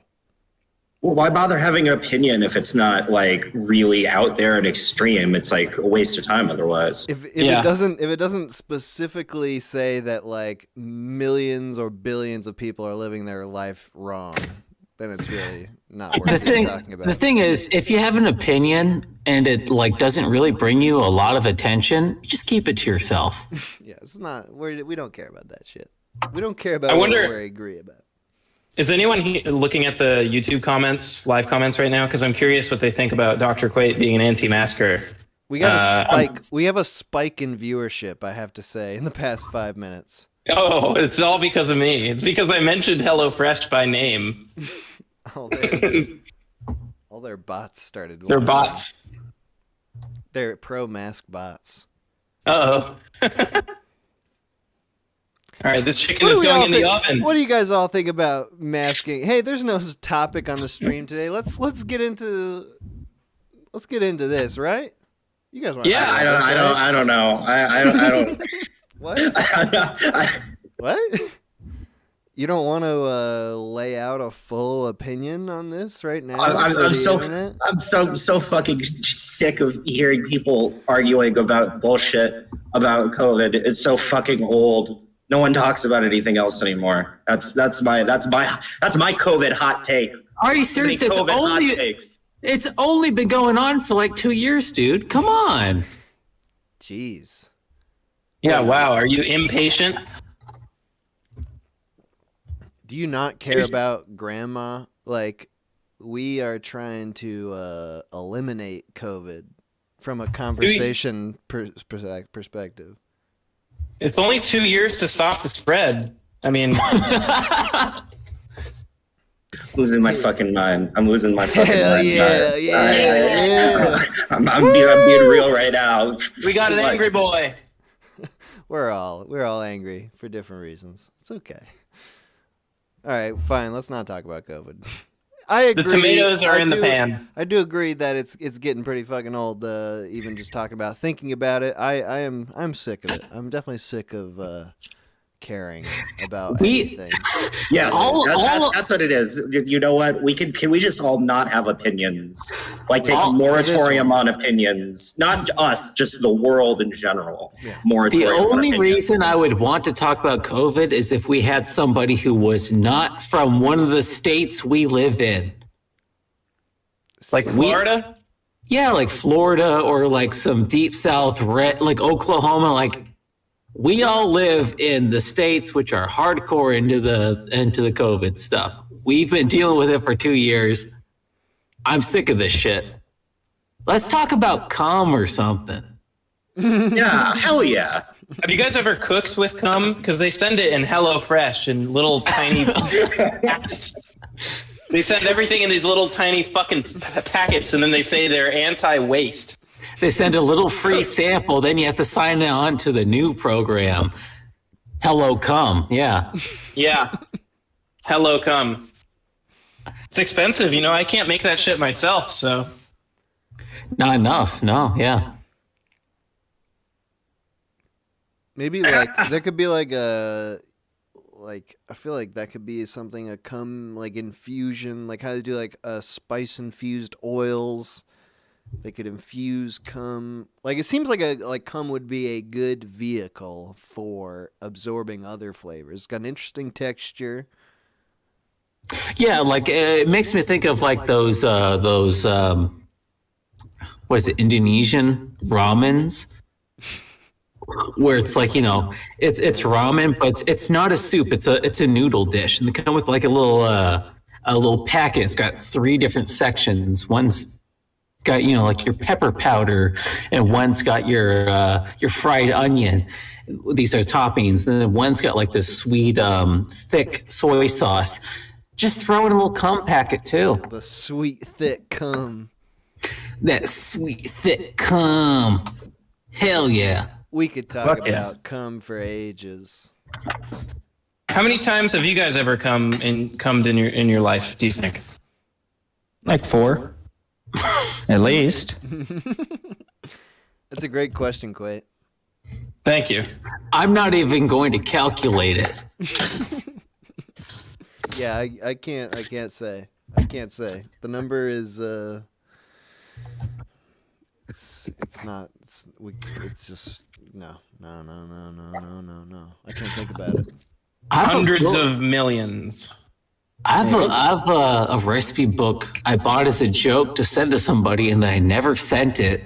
It's called Semenology, and it's like it's making mixed drinks, like alcoholic drinks with cum. I remember you talking about that. Yeah, it's somewhere around here. I have a copy of it, and I don't know what to do with it. Is it like a pisco sour where you would normally use like egg white to get that nice frothy sort of thing on the top? Is that kind of the idea? I'll be honest. I bought it as a joke. I never sent it. I didn't look at it in detail because I didn't want to drink cum. Could you see if there's a recipe for a pisco sour? Because I've got some tequila actually. So I don't know where it is. It's buried in a box of all the other cum shit in my life. You bought it as a joke and never sent it? These things seem at odds with each other. I bought it as a joke, but I just fell in love. Daryl, that laugh was... I know a thing or two about this. I've done that a few times. Moxie, is it really buried? Can you not find the cum recipe book? I mean, when I the last time I moved, I've got like a few boxes full of books and shit like that buried under other boxes. I never bothered unpacking most of my stuff because I thought I was only gonna be living here for like a year. I've been here for like 3 years. You do have that one room in the house that is just full of shit. Like the unusable room. Oh yeah. That's a pretty new development. It was empty. It was a guest room. Then it was like, you know what? Let's just put all the shit in there to make room. Yeah, we did have 2 guest rooms here, but we moved all the pointless shit throughout the house into that one room, and now it's just like stacked. You can't use it at all.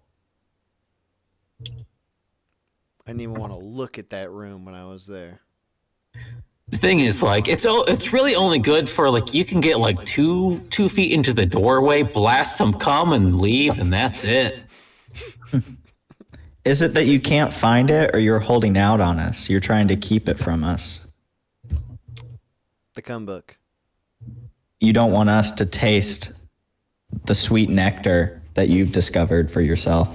I mean, you could partake in the bitter fruit if you want. I don't give a shit. You can buy it. It's not like there's only one copy in the world. I told you the title. I know. Semenology. Go order. See, I think there's 2 of them. I think there's multiples. Semenology. Cooking with cum. I'll come in any mixed drink. I think they might have some for like actual. They might have some for actual food too. Like there was a couple for drinks. I think there's one for food, and the title is not "Cum and Chum," and it should have been. There's also placentology, by the way. You could also eat placenta. I just wanted to add that in there. That reminds me, I saw. Yeah. I saw a book once, and it was on display. Like that was the book they wanted you to buy. It was at a bookstore. It was called Christianity and Incest. And like it was in bold, and it was like right there. It was the only book in that like display, and I should have bought it because like I haven't seen it since. Christianity and Incest. It's complicated. I want to know what I may fall on, honestly. Yeah, I know. Like it's like the big debate, the debate on this topic, Christianity and incest. I feel like Going to hellofresh.com/quate for your first $2 off your first 16 boxes. I wonder if we could get actual sponsorships for like the zine or Signal Turn, but like not like HelloFresh, but like the Christian incest, yes, or the semenology book. Like we could start advertising these indie published works.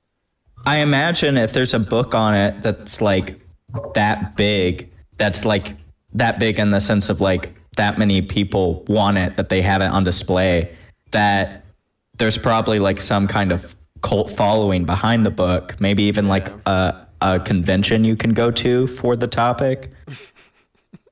So they don't need us. Well, no, I'm saying maybe this is like an opportunity for them. Like they can get the message out there that obviously they desperately want to get out there. Yeah, we can spread this to like 500 people in the world. Exactly. Yeah, the whole world. But if they do have a convention, we could go there and we could push the zine on these people. I feel like there's got to be some overlap. We don't have a good track record in trying to attend events. No, I was mentioning that on one of the calls that we got effed on Zine Fest by zines that didn't even exist yet. Yeah, we had, I think, like somewhere between 9 and 11, like 9/11 out at that point. Yeah, 9/11. Yeah, there was the whole first volume was out. Yeah, like we had plenty of zines out, but they didn't, I don't think they liked our style, our shtick, our politics, our non-politics. Yeah, there's not any kind of sincere political thread. They just didn't know where we stood on the argument of Christianity and incest, I think. They were letting zines in that were like, hey, I've never made a zine before, but I have this great idea for a zine for fat, gay, black, like, and it was just like, keep going, like, with like 8 or 9 different qualifiers. And then just like, we're so excited to get our first zine done and have it at San Francisco Zine Fest. Blow me. I wish we still had the names for those zines because some of them were really funny. Yeah, there's like fat. Definitely fat came up pretty often. There are a lot of fat zines. What a funny shared interest to have with people. Just y'all being fat. It's like feisty fat femme, some shit like that, like it's like, oh, you guys did it. You knew how to game the system. We just actually made zines. Right. We had actually made a zine without a specific like intent for some niche audience. We just made it because we liked it. See, that's the problem. You're not supposed to enjoy anything that you make. Has to be a terrible political chore. Yes. Life is suffering, and that is why HelloFresh exists. Guess what? Guess who just finished his HelloFresh meal of the day? I'm going to send a picture to the boy chat real quick. Will you take a bite? and give us a review. All right, do you want the bite or the picture? Because I can only do picture one. first, then the bite. I'm gonna put the Picture picture. I'm gonna put the picture up on the screen. And You do the picture this time and then the bite next week. All right, so what's the worst possible background? Probably all the garbage. Don't take so long doing Put it on a Come toilet, on. you idiot. Yeah, Obviously the toilet. Come on. Toilet. Duh. Come on. Anyways, this better not be chicken breast. Ooh. All right, there we go. I Wait. sent it. Okay, wait. Ugh. Oh my god. Hell yeah. Bare ass noodles. It's awful. Okay. Oh. Mr. The Minute Hour, is there any way you can get that on the stream? That is Let's get it. disgusting. I'm putting it on. We're about to take a bite. Look at all those noodles. Where's the sauce? Ugh. It Yeah, they- looks really. What even is this brownish stuff? This amber stuff Oh on my top? god. Are those lardons? This is worse than the burger you made last A time. lot of dry. It's shiny. Let me explain what it is. It's called balsamic tomato and herb chicken. And you're gonna need some herb to enjoy that. It looks so dry. Oh, gee. Oh, I think I probably overcooked the chicken or something. It's also pretty old. Is like it a- chicken like a- breast? It looks like a chicken baseball. All right, I just took a bite. The chicken's actually very good. I'm not gonna lie. It was in my fridge for like 9 days. I was expecting it to taste like fucking mold. Tastes pretty good. It's not dry. It's nice and moist. The seasoning is nice, nice and Italian. Am I allowed to just remotely invalidate all this and just say no? You're wrong. That's bad. Yeah, this is delicious. Was there like a quarter of a tomato in the entire dish? Yeah, it was one fucking tiny beefsteak tomato that they gave me. Jeez, this is pathetic. Like they All right, put, then- like they don't expect you to eat those noodles. You eat that's the garnish. You eat the chicken with a little bit of tomato, then you put those noodles straight in the toilet and flush that shit. Now give us your spill about why we should subscribe to HelloFresh now that we have the image and the taste. Go to hellofresh.com/chicken and balsamic tomato for 25% off your next.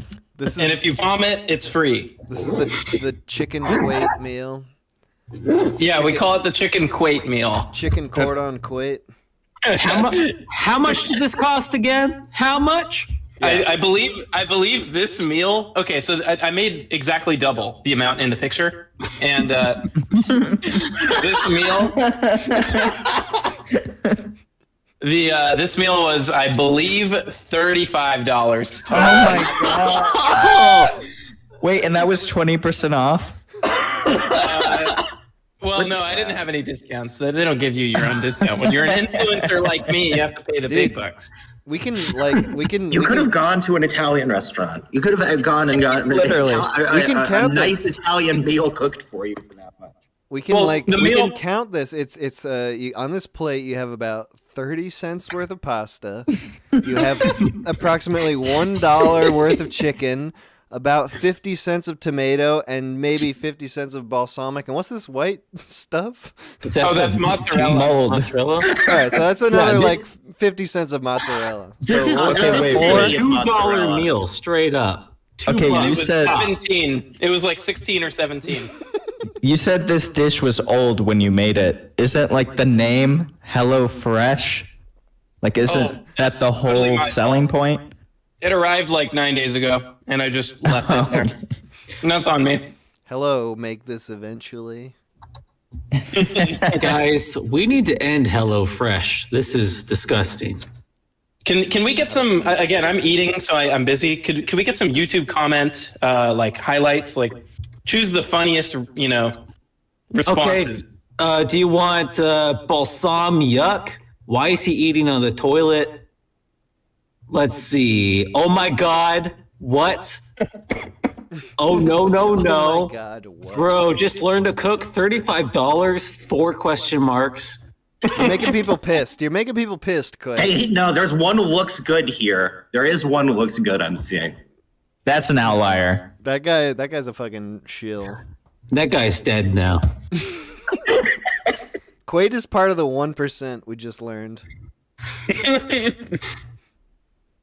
I have the top 1%. This is what they eat. This is what they. You're in like the 1% in training, where it's like you can't afford the actual really nice restaurant food. This is what you get. Yeah. I buy 10-pound bags of chicken quarters for like $7.50. What are you doing? Great deal. Go buy some pasta, buy some chicken at the store. It keeps forever. Put it in the freezer. Take out what you need to defrost. What are you doing? You know, I gotta. I don't know. You know, it's all fun and jokes right now, but we do need to have a serious intervention here, Quate. Like this is not okay. You gotta. We're trying to help. There's nothing on this plate that you can't get better at the grocery store for like 80% cheaper. So you're telling me I can't have my loot crate also? lootcrate.com/Quake. What do you get from that? What's in the loot crate? That's where you get that plain white plate. And then like a sticker pack. Yeah. Or like it's actually a temporary tattoo pack that comes with it. What's your brand of toilet there? Is it Glacier? Oh. Glacier? Let me look. It's got to be American Standard. Come on. Are you American recording in the bathroom? No, Glacier Bay. Oh shit. Glacier Bay. It's Glacier Bay. Glacier Bay. That's okay. I like the toilet. It's all right. Yeah. Sounds great. Glacier Bay. I mean, really, like that's not where I want my ass. Actually, I want it on like tropical, nice hot tub central. Glacier Bay sounds like a bottled water, doesn't it? Yeah. Like Crystal Geyser. Yeah. Crystal Geyser, Poland Spring, all those regional. Yeah. All right, boys. Any final thoughts here before I start taking calls again? No, not really. Very good. Quate. Yeah. Anything to say? Any last defense of your position here? I go down with the ship. Teratoma, would you eat this? Simple question. Would you eat this? Am I allowed to qualify my answer? Or do I have to just say yes or no? Absolutely, you may qualify. 3 a.m., 12 beers in, possibly. I think possibly. I think I would microwave the shit out of it, but I might. I was about to say, in this scenario, are you making the whole meal, or has someone Quate handed you this plate right over the toilet, and you're like, I guess I'll eat this because it's been handed to me. Yeah, straight into the microwave. But yeah, 3 a.m., 12 beers in. That's where I'm at on that. All right, so there is an audience for it. There we go. All right, good. I'll come back to you boys towards the end of the show here. We're just going to do like one more call-in thing, and then I'll come back. All right. Okay. All right. Okay. Bye. Bye. Bye. Okay. Let's end this.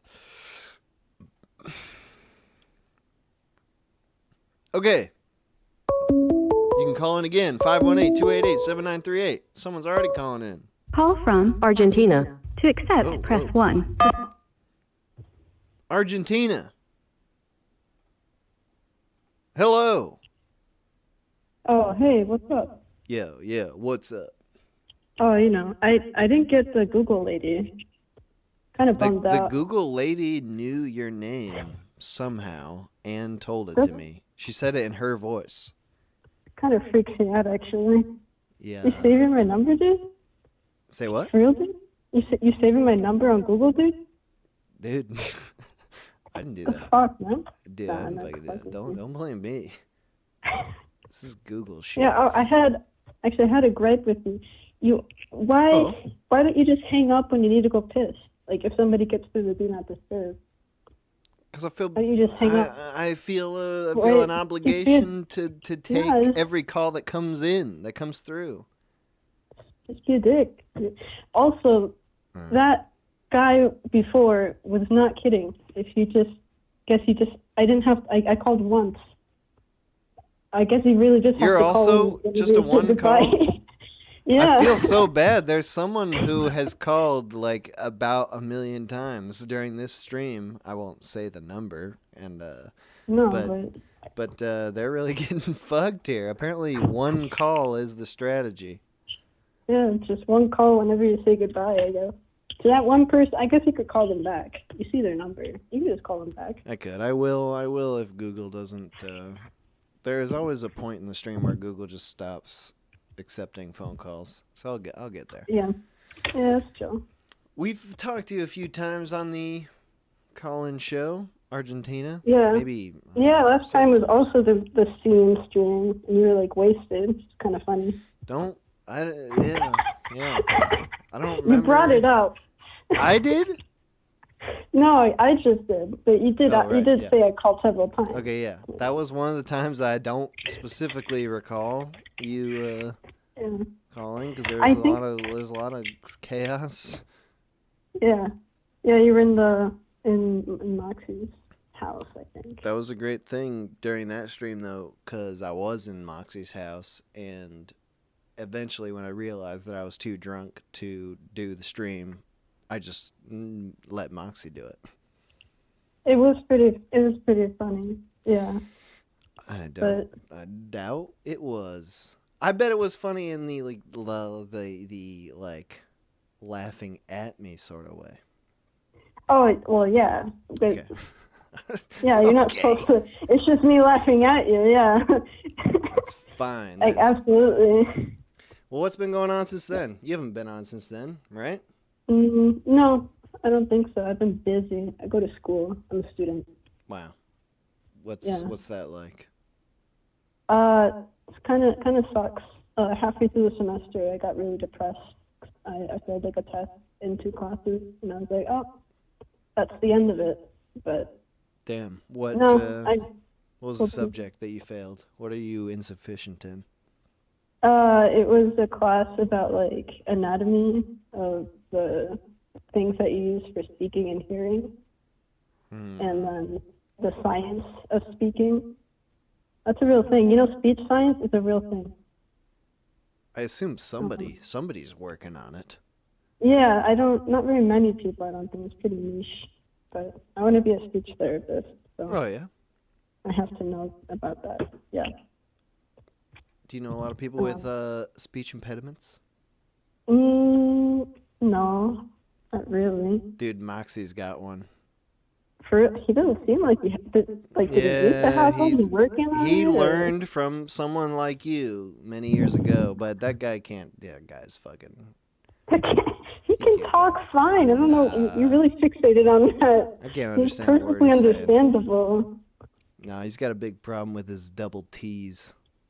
Double P's? Like double apple? T's. Double T's. What's the word? He says button weird. Oh.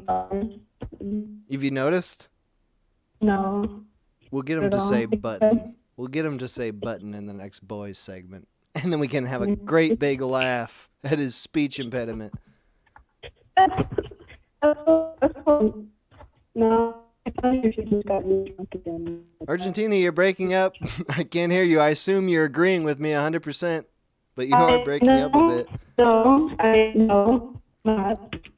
You're sounding like you're going into the Matrix right now. I don't know. That's not what I do. I can't understand you. I can't understand you. This. I'm gonna have to hang up on you if this doesn't resolve itself. Huh? What?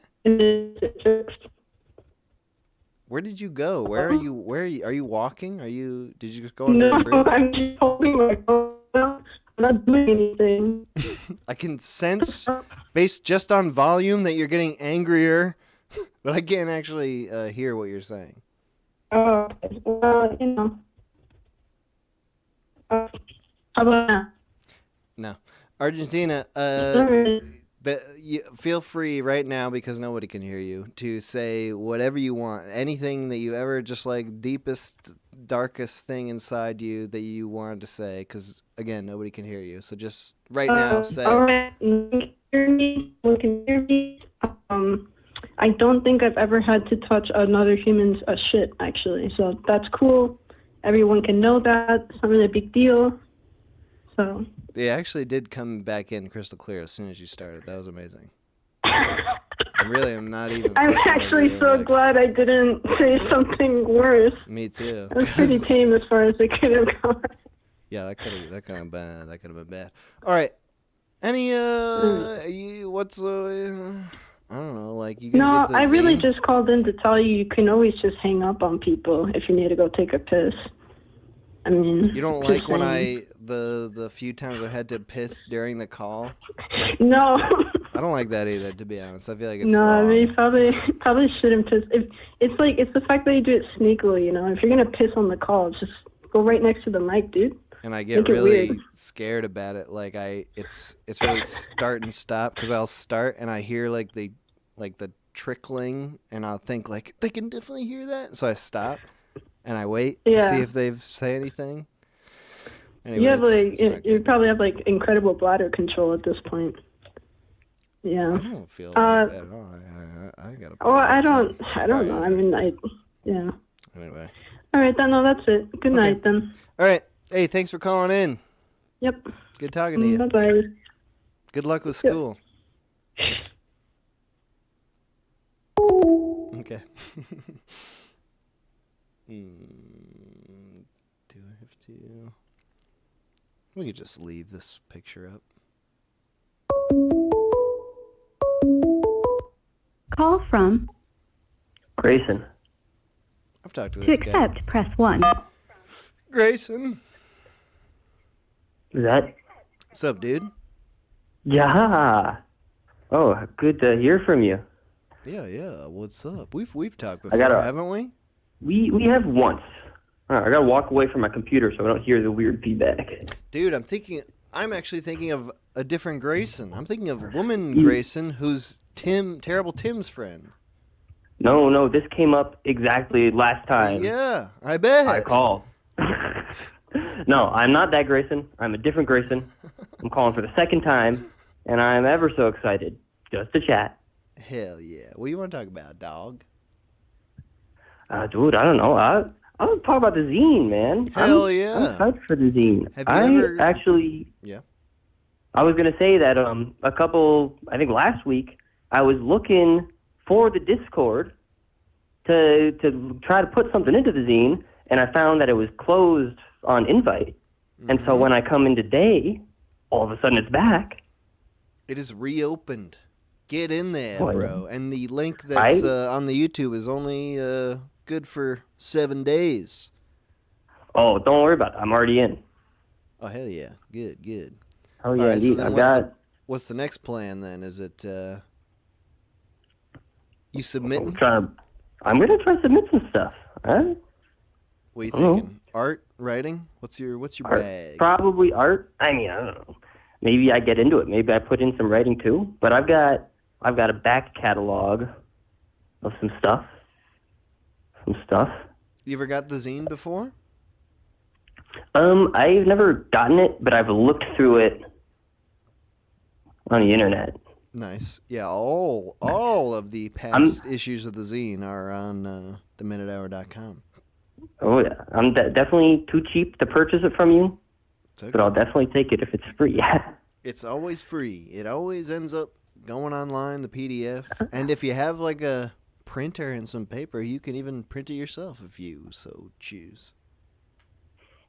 Ooh. Would you ever do that? Sounds crazy, right? No, that's actually insane. Printer, it's probably more work and effort to try to get my printer to work than to just purchase the thing. Yeah, nobody's gonna do that. I always act like that's some sort of viable option. Print it yourself. No, nobody. I can't imagine a single person doing that. You'd have to be a psychopath. Right. Especially because it's already available. Someone's already printed it for you. It's like, no, I refuse this printed version. I want my own personal printed version that I do all the work for myself. It's not going to happen. If anything, is it disrespectful to Moxie? Yes. Yes. I mean, I'm not Moxie, but yes, I will speak for him Don't and print say it out. yes. Don't do that. Please don't print it out. Just buy it. Buy it. Yeah. Or Don't wait. be a bastard like that. I don't know.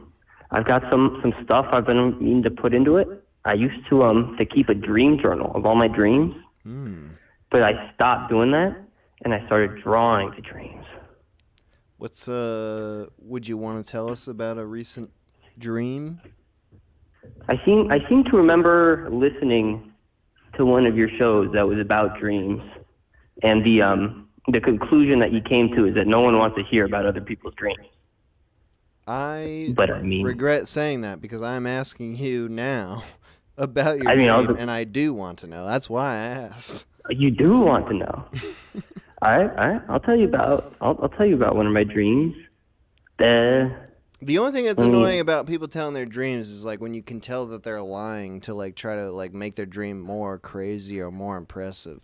But it's something really like only children do.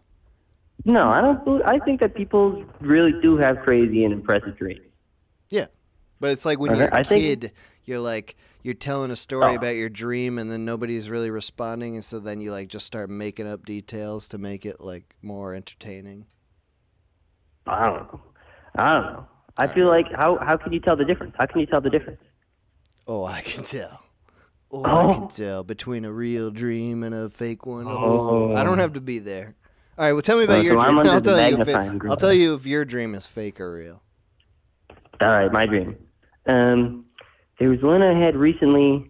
See, I'm going to start off sounding like it's fake because I was like in a spaceship, right? And it crashed on some like inhospitable planet. And I was either with this woman or I was this woman. And I think it fluctuated back and forth between those two states. Nice. And like somehow there was this like alien creature parasite that got out of control. And it took control of what was either that woman or me. And it like turned her into like a very powerful entity. And then she used her power to try to like force me to play really boring board games with her. So, that sounds like a real dream. I buy it. I'll post my picture of that in your Discord, so maybe you'll get to see it. Wait, post it now, and I'll put it on the screen. All right, I have to. It's on my phone, and the Discord's on my laptop. There's gonna be a transition thing, but probably by tomorrow. Okay. I'll have it out there. I can't remember if I talked about this in the last time whenever we were talking about dreams. I feel like this dream isn't that old. But the funny dream I've had in the past few months was I remember I was at the White House. It was an old dream because it was like during the Trump administration, because I remember I was at the White House and what's his name? The Attorney General was there. William Barr. I don't know that guy's name. Fucking remember. I don't know his name. Some dude.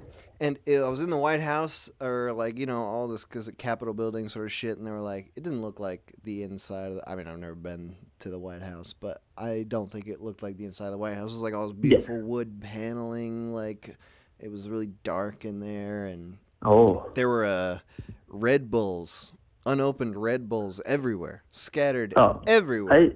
As I imagined there probably was during the Trump administration. Exactly, and I kept picking them up, cracking them, and slurping them, and people walking through the White House like give me these dirty looks, and I would just always, it was like my thing, whenever they give me a dirty look, I would point to the Red Bull and say, I paid for this! I paid for this! You got to tell them. That's the only thing I remember about the dream. I was like, these people were not respecting my tax dollars, which funded their lifestyle of Red Bulls. Well, I mean, they can suck one, I guess. It was a good overall thing though. Like I felt in charge. I Yeah. felt in power. I've been having this recurring no, dream they- over and over where it's like I'm in a big house full of a lot of people. My ex-girlfriend's there, and that's basically it. Dang. What do you think? I mean, that was a lot less descriptive, but still very exciting. Because there's nothing funny about it. Well, then I'm glad you brought it up. Oh, hey, it was great talking to you, bro. Yeah, absolutely, Mr. Minute. Have a great day. Mr. Send me Hour. that picture in the Discord. Yeah, it'll get through to you. I hope that you put it in your thing. Goodbye. All right, see you, dude. Bye. See?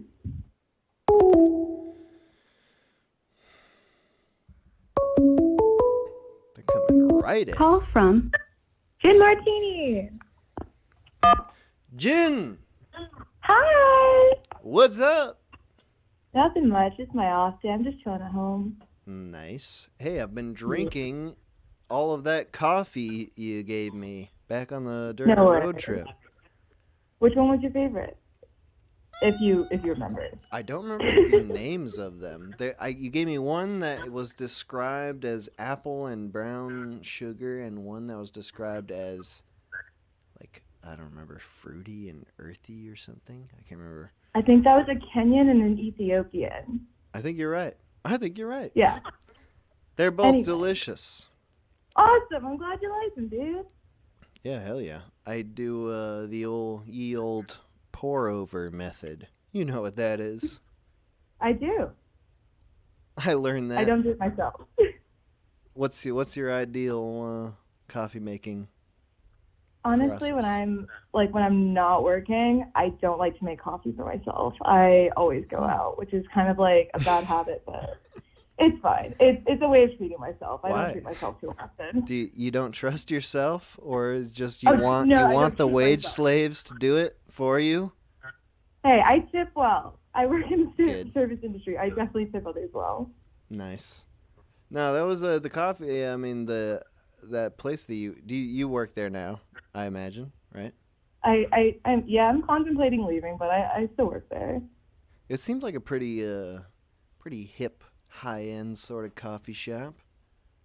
Yeah, they're trying to be like, I don't know, one of the big names in the South. So it's like they're trying their best, but there's too many problems behind the scenes that they haven't fixed first that they need to address before they can be that way. Ooh. But yeah, it's fun. I know. What's up? You want to And air the nothing dirty too laundry Yeah. of your company?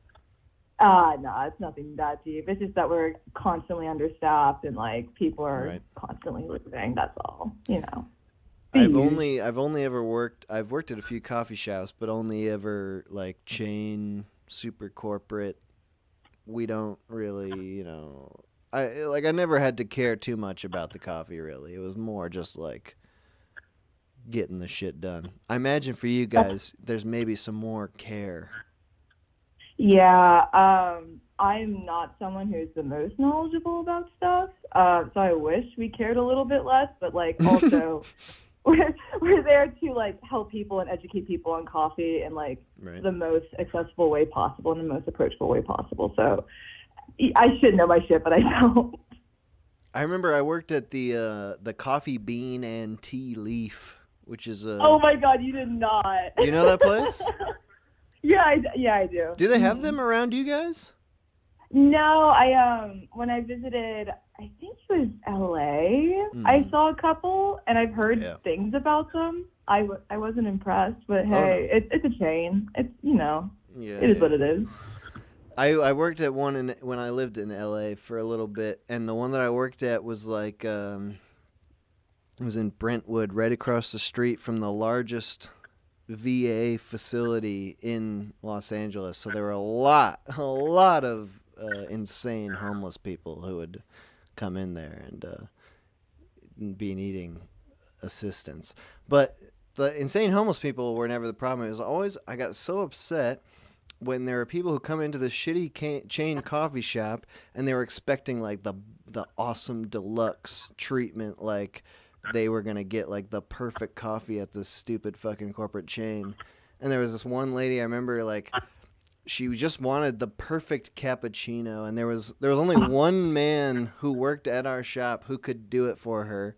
She would always request this person, and like when that guy wasn't working a shift and she arrived, she would just become irate because nobody could make it happen. I don't get people like that. Like, if they have expectations for a certain thing, they should be going to places where these expectations can be met, not exactly where someone cares, someone gives a shit. Like, don't go to this fucking chain place and like you want the perfect cappuccino. You're fucking up. No. You've gone to the wrong place. Exactly.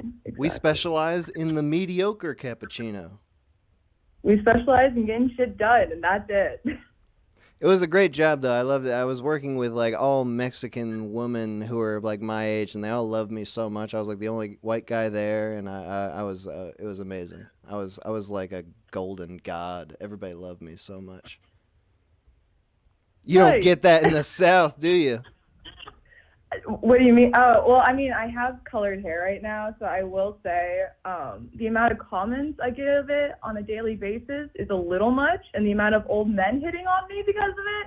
Because of your colored hair? Much.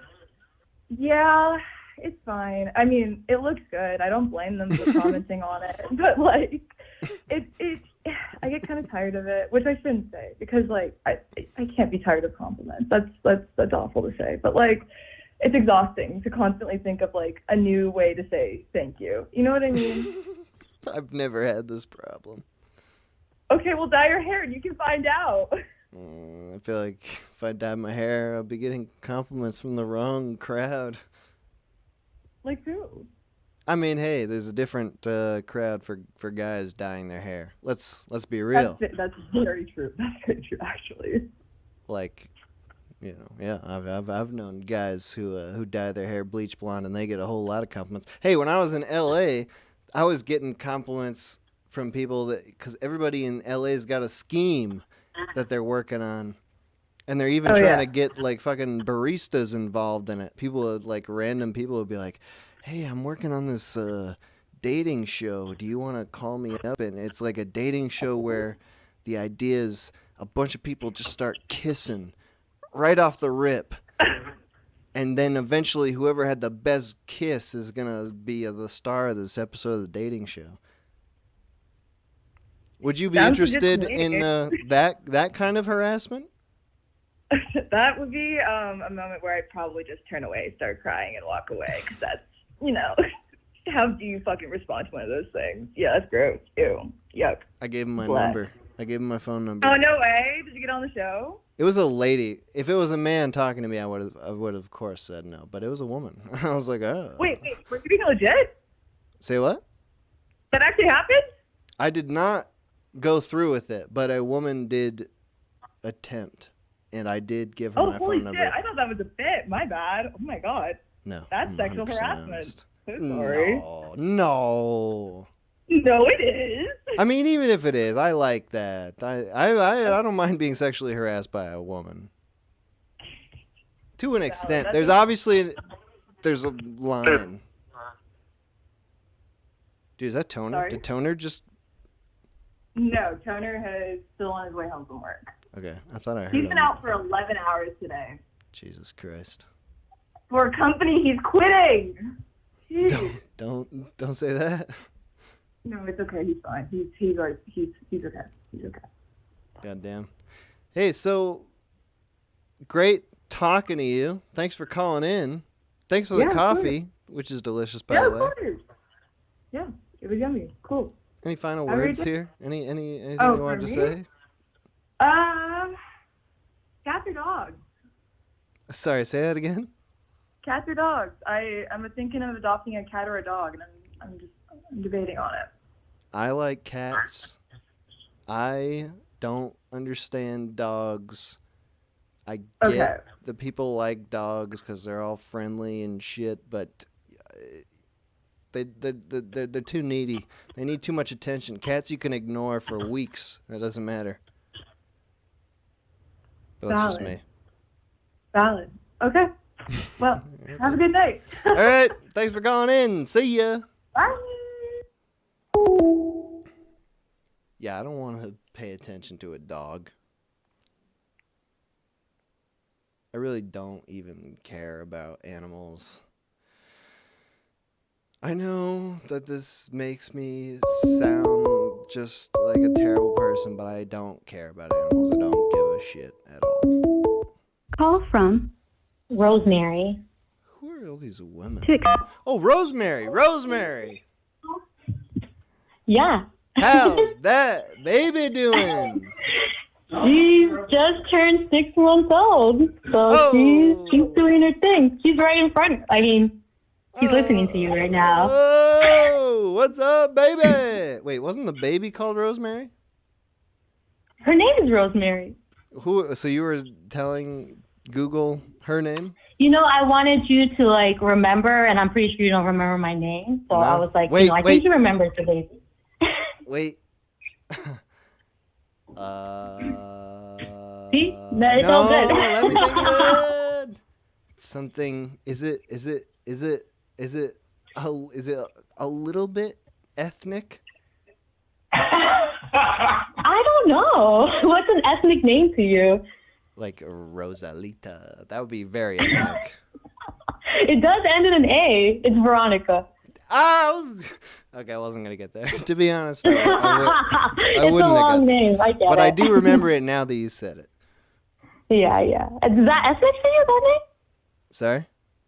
Is that name ethnic to you? It was like I said, very slightly ethnic. Okay. Very slightly. I could absolutely see a non-ethnic Veronica, which is how you know that's a good name. Yeah, okay, sure. Because it could go either way. All right, anyway. So But great to hear from you. She We is haven't heard from you since you had the baby. Because the last time you called in, like you were maybe a month away or something. Yeah, I've been pretty busy. She's a handful, but not. I think babies are handfuls. So it's definitely been been a ride. Is it? Should I say she? Is she? Is she a problem baby? Are you regretting? No, she's not a problem. You don't have to I would worry never about say her that. listening to this. No. You can be honest. No, I think it's more learning to be a parent is That's the problem. is really the big challenge. That's the problem. You have to. I mean, it's a baby. So what does she do? I'm the one who brought her here. So Yeah, what are you doing? she's crying. Exactly. So it's just me learning to be better, I guess. You're learning slowly to stop punching and screaming and scratching, clawing. Yeah, basically her crying. 'Cause she can barely defend herself. Exactly. How can I be? Come on. She's just a baby. Like, you can't do that. She been smiling. good. She's been doing some smiling and laughing. She's smiling. She's hard to make laugh, which is funny because me and Brendan we easily laugh at anything. But she's not. You really have to work for her laughter. So there you go. Is that her? That's her. Fuck, she's like, I'm bored. Make me laugh. Yeah, you're not enough anymore. I'll figure it out. I'll figure out what makes this baby laugh. You are the godfather, so we have high hopes for you. Totally forgot about that. We did it. It's in our will and everything. So. Oh God. Hey, that's why you need the ceremony. The ceremony is just so you can remember that shit. Be like 10 years ago, I was like, oh yeah, I was at a church witnessing a baptism or something. I guess I am a godfather. Then I'll send the invite to your email. Did you do it? Are you guys? Did you baptize? Are you all Catholic or Christian or something? So he's Catholic, my husband, and so we are going to baptize her. But we got time. Maybe sometime this year or something. I don't even know when people usually do it. Would you know that? No. I know you. I think you mentioned like one of your siblings has a kid. I don't know if they did it or not. Is there an age? I have 3 siblings. In between the 3, or I have 4 siblings. 3 of them have kids. I have Oh, wow. total. I think I have 8 nieces and nephews. Oh my gosh, that's a lot. It's wacko. It's crazy. Are you the youngest? Of my siblings, no, I'm in the middle. Yeah. I'm in the middle of mine. Oh I've got one younger who's got 2 kids. My older sister has 3 kids, and my older brother has 4 now. Does that add up to 8? 4, 3. No, it's 9. Yeah, man. So when do I do the christening? What age is that? I don't know. I haven't. I'm not godfather to any of You them. need to go through age. I haven't gotten that responsibility yet. You weren't invited. I think. I don't know. I think my older brother maybe did a bunch of baptisms, but I don't know. My family knows me as like the not religious one because I made a big stink when I was a teenager about not being confirmed in the church. You're one of those. Yeah, so I was like, at the time, I was being really rebellious and being like, no way, Jose, Jesus Christ. And now I'm probably like more than at least half of them, but they don't even freaking know. Okay, then all right. We'll do it sometime this year. I'm not sure when. Maybe if you can help me find out. Yeah, I'm available. Let I'll me know. just drive over. You're not available? I could Zoom or whatever you guys need. Okay, good. That's what we need. We could do it over on the show, which would be really good. We could do its own. We could even do its own. That could be the theme of a call-in show. Wasn't the birth supposed to be part of the? I wanted the to, and show? I would have, but You know, hey, it happened you on a Monday, and disappeared. I thought you disappeared. All of a sudden, No. you're giving birth, and I can't get a hold of you. You know, it happened on a Monday, so I was like, it's only on Friday, so Yeah, I'm there's not no point of calling in. I'm not gonna move my whole week around for your birth. I know, and now it's like, once a month every Friday. I can't keep up with you, so I had to have a baby, I was like, I can wait or I can have a baby. I decided to have a She baby. did it without painkillers or Woo! Aw, don't Nice. She didn't want me to. Nice. Yeah, How was that? I did it without the epidural. What'd you think? What would you rate it? I have no words. It was a lot. It was a lot. You wouldn't? What? Are you not recommending it? Oh no, it's. I mean, recommending what? Having it without the epidural, or just having a baby in general? Just take it one by one, I guess. No, you gotta have the baby. It's amazing. Oh, okay. It's awesome. Your first, you don't realize what's going on. They're just like, my stomach is getting bigger and bigger, and you feel like kicks and bumps and whatever. But then when you see it, it's just a whole different. I mean, it's a whole nother world. You're like, oh, that's what was happening. And she's the best. But You didn't know? I don't know. My body is doing its thing. I feel all these bumps, and yeah, it's a baby, but you don't really understand until like she's out into the world, or he. Had you That's what I think. prior to having this baby, did you have siblings or other like people related by blood who had babies? No, so I have 3 older brothers, and none of them have kids. So I was the first. Wow. And then in my family, everyone's pretty young. So I only have one cousin, and she had her son about a year or 2 ago. So we're pretty fresh with the children in our family. Damn. So yeah, not that many babies. When you got nieces and nephews, that's definitely like the pre-baby baby, where you get a bit of that feeling of like this person is part of me.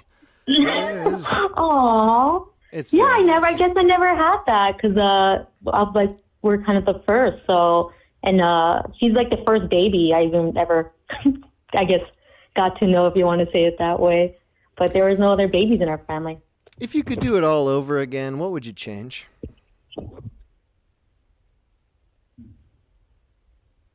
I don't think anything, right? I can't think of anything. No, I think. Oh, you just got the perfect baby. Well, I don't want to change anything about her. I don't think. That's what I'm I don't talking think you about. Could ever, I don't What think would you could ever prepare yourself for a baby. I really like. You could do your best, but when it happens, it's like you just have to take it as it comes. Yeah, maybe. I guess no. Yeah, that's all right. You wouldn't Yeah. make more money if you could do it all over again? Oh no, I'm a stay-at-home mom now. I quit my job. Oh, hell yeah. Yeah, I couldn't do both. Like, you know, God bless the women who can, but not me. I just couldn't do it. So I left, and just this year I'm starting as a stay-at-home mom. How's that? I mean, it's better than trying to do both, but it's still pretty tough because I haven't quite figured out the whole mom thing yet. Oh yeah. No, it's hard. I can't put her in the crib, so I'm holding her all the time for all her sleep, and you know I'm like sleep deprived. So She's not. Yeah. She's not in the like sitting up by herself phase. So she is. Okay. But when That's she the first sleeps, she step. wants to be. Yeah, I know, but I'm not. You know, I always. My mom's always told me the first child is the experiment, and then after that, you get to you get to get a little better at it. So I'm just gonna take it as it comes. Can you put her on for a second? Okay. It's your godfather. Will you tell me when she's on? So the phone. No. Oh, she pushed the phone away. Yeah. Guys, I need She's you. here. I need you to help me She's make on. this happen. Okay, she's on. Yeah. Hi, Rosemary. Hello. What are you doing? What's going on over there? Oh, shit, she's smiling. Yes. Okay, wait, I'll keep going. You ruined my flow. You ruined my flow. No. Okay, all right. Hey, Rosemary. It's so great to talk to you. I knew about you before you were even born. Is that crazy? Is that wild? I knew what you were when you were like, I don't know, some sort of weird deformed clump. What? You know? But now you're a whole person. And it's great, and I wish you the best. I wish you the best. Rosemary, you're the best baby in the whole world. You're going to be walking in no time. You're going to be saying sentences. You're going to be... I hope you say things that are just outrageous. And I hope you make your parents wildly embarrassed all the time. All right, that's all I have to say. Rosemary, you're a great baby. Good luck with everything. Oh, thank you. I wish you the best of luck. Well, that's how you end the call. Thank you so much. All right, cool. Hey, it's great talking to you guys. Thanks for calling in. Yeah, have a good one. All right, bye-bye.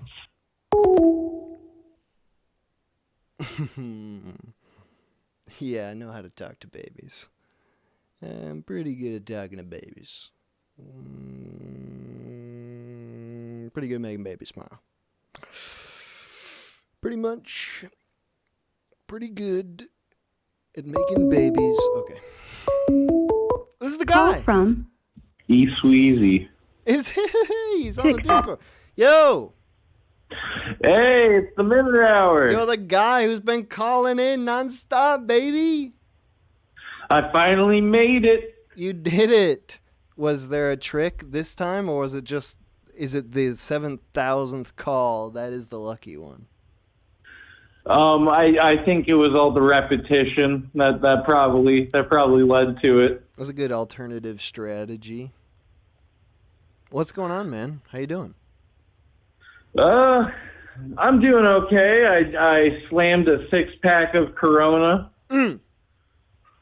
And I'm sitting here in my new apartment, and I'm sitting on my air mattress, and I hear a slight. Uh-oh. So before I know it, my ass has made contact with the ground, and now I don't have a place to sleep tonight in my own apartment. God damn. So you just moved in? Yep, I just got most of the stuff in. It was a hassle, but I was pretty fucking high the whole time, so. Hell yeah, bro. Well, do you have like some blankets or pillows or something? Like you got to get some soft shit down. What I'm thinking is I'm going to take this deflated mattress. I'm going to roll it up like a taquito, and then maybe try to lay on it that way. Rolled up? Yeah, rolled up like a fruit roll up. So you'll just like you'll like a big log you'll be sleeping on. That's right. I mean, I've seen Survivor Man sleep on peat moss. It can't be that bad. All right. I don't have any reason to doubt this plan. Sounds as good as it could get in your situation. I'm making do. As long as I'm drunk enough, I'll be able to sleep. Exactly. I can always tell when I have fallen asleep drunk versus passed out drunk, because when I wake up and I've passed out drunk, my body is like aching from like just flopping down in whatever position I landed in when I was drunk. Whereas when I actually slept, like then it's a normal situation. Yeah, I've had that where I just go to sleep with in an awkward position with my arm like twisted backwards and upside down behind my back, and I'll wake up and it's just it's not too fun in the morning. What do you think tomorrow morning is going to be like with your current sleep sitch? Well, I'm going to be hungover and pissed off Target shopper. I'm going to return this bad boy tomorrow. You just bought it? I've had it for a week now. Wow, that's fucking bullshit. Yeah, I mean, I paid $180 for this sucker. It's a Serta. What the fuck? Yeah, it's a Serta. You gotta go get in there just like as irate as possible. I gotta come in like a very angry, dare I say, black person, and just start questioning the credibility of every Target worker around me until I get a new mattress. Right.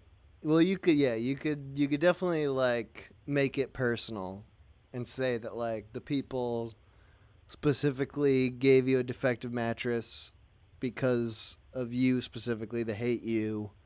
They're trying to make an example out of you. They discriminate against me. They discriminate against Steve Sweezy, and I know they all know it. I swear I'm not schizophrenic.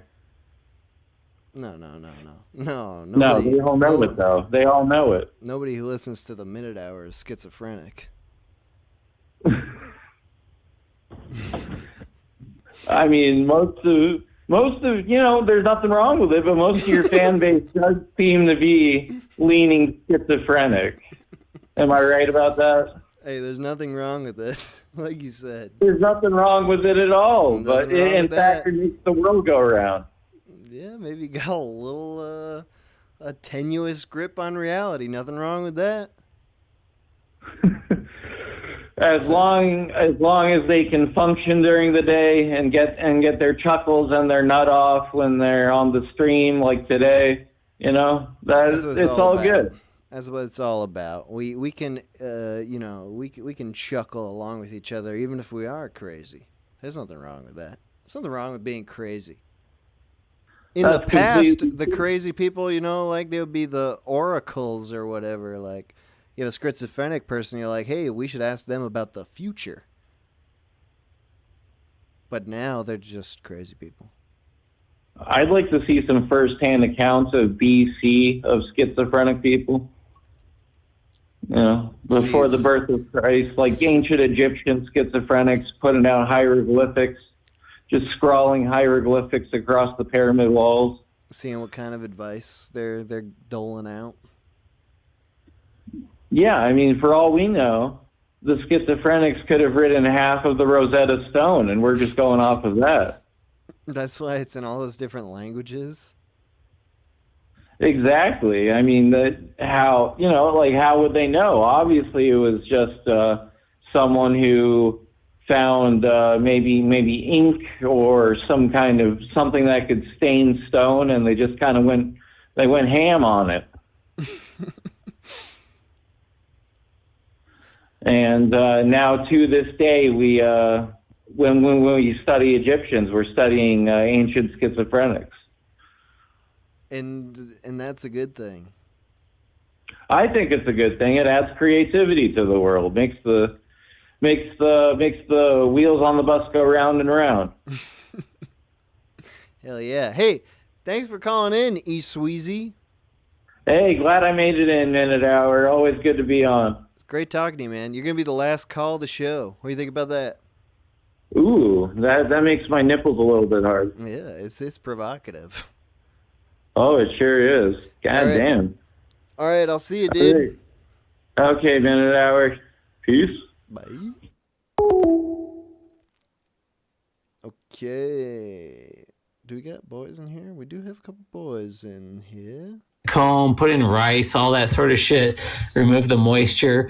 Oh, dude, it was some guy from Washington who did like creature effects. He was like really into like horror stuff, and he went to like conventions. So like he had like pictures of like masks and like figurines he made, and then there was just also a shit ton of photos of quote unquote sexy photos of his troll lover. Oh,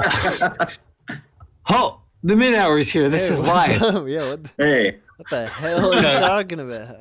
Talking about road trips and abandoned buildings and shit. Oh, good. And troll lovers and yeah, I found a cell phone at the bottom of a holding tank of an abandoned cement factory in Oregon, which had photos. It belonged to some guy who made like creature effects and figurines and whatnot, and went to horror conventions in like Washington, and there was a bunch of quote unquote sexy photos of, you know, his lover who was a trollish woman. I have them saved on my computer somewhere because it was just like too good to pass up. But You just got that on an abandoned cell phone? Yeah, well, I mean, it was at the bottom of a holding tank of a cement quarry factory or whatever. You know, like I had to, God, what's the word? I keep wanting to say parallel and lapel. What is it? Rappel? Rappel, yes.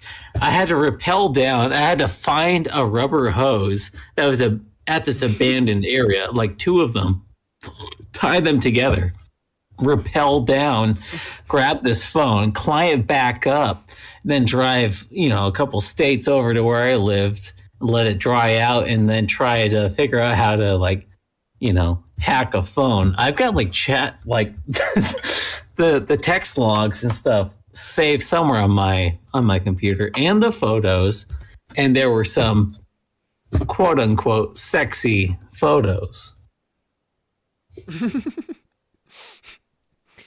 Wow.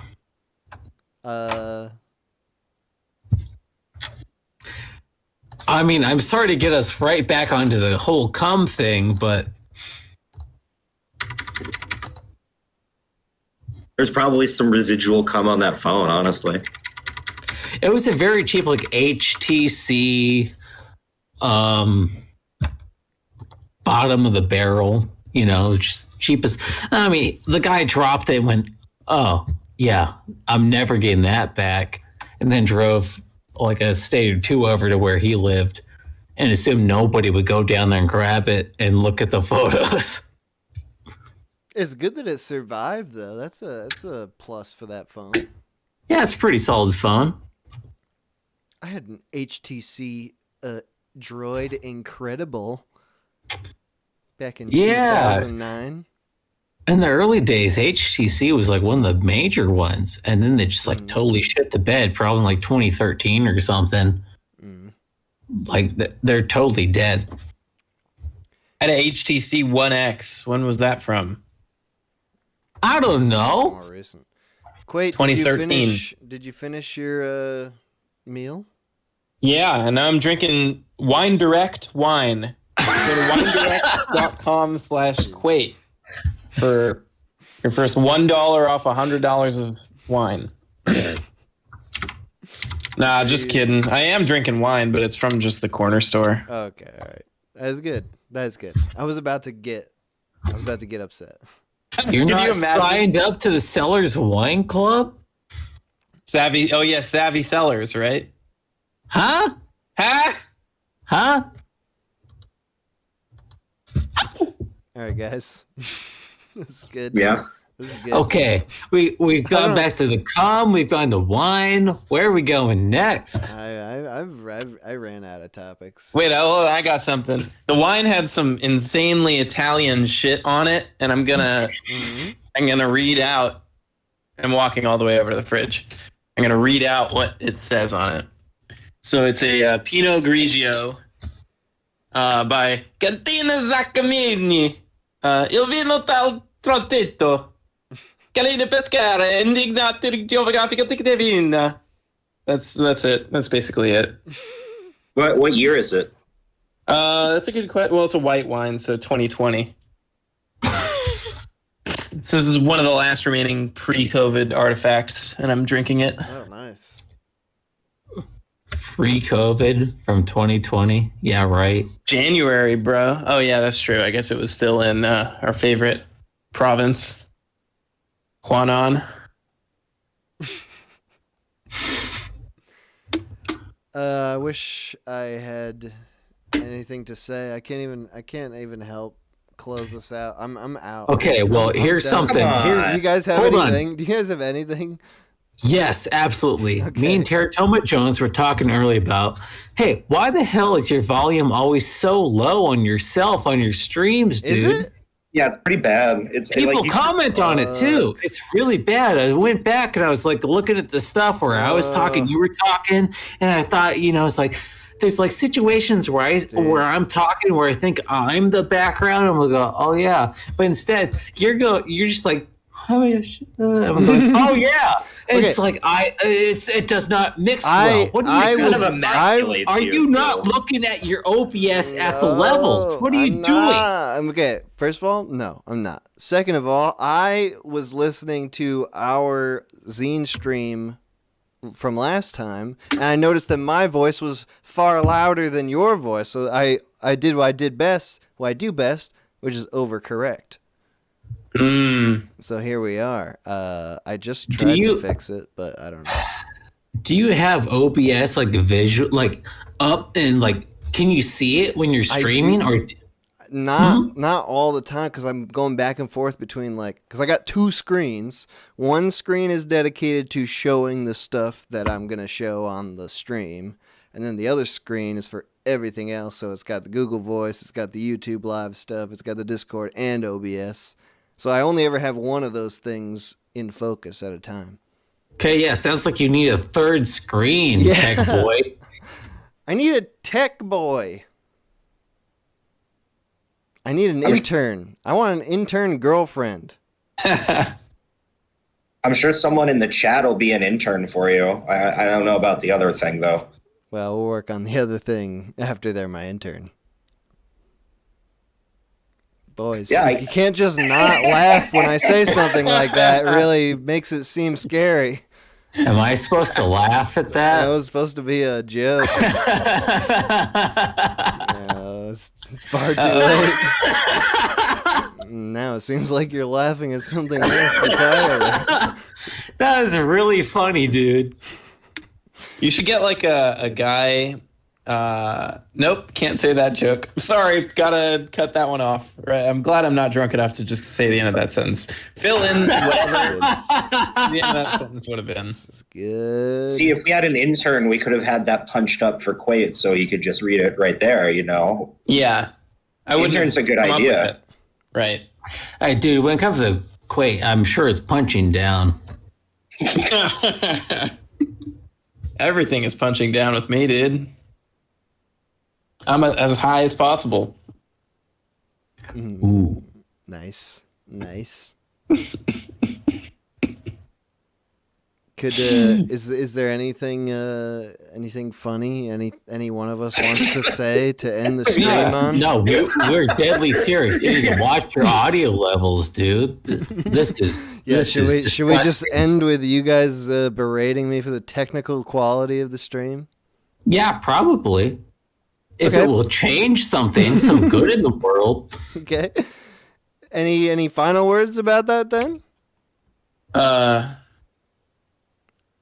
Do better. Mm-hmm. Yeah. Resolve to fix it. I'm trying to think of something interesting to say, but I also can't think of anything interesting to say. So, yeah. It's one of those endings. We all did the thing is, we were actually talking about some really interesting shit until you showed up. But I didn't even say anything. I didn't even interrupt you because I thought it was interesting. You fucking fuckers! You fucking fuckers! You goddamn fucking fuckers! As loud as possible. You stupid motherfuckers! I came in here, you're talking about funny stuff, and I say, hey, I'm not going to talk. I'm not going to say anything. You guys can just enjoy, and I'll just listen and we'll have a good time. And then you are the ones, you guys tell me, oh, Mr. Minnow, don't interrupt us. We're trying to have a good time. I didn't say anything. Here's the thing. You said, hey, how do we end this? We didn't want to end it.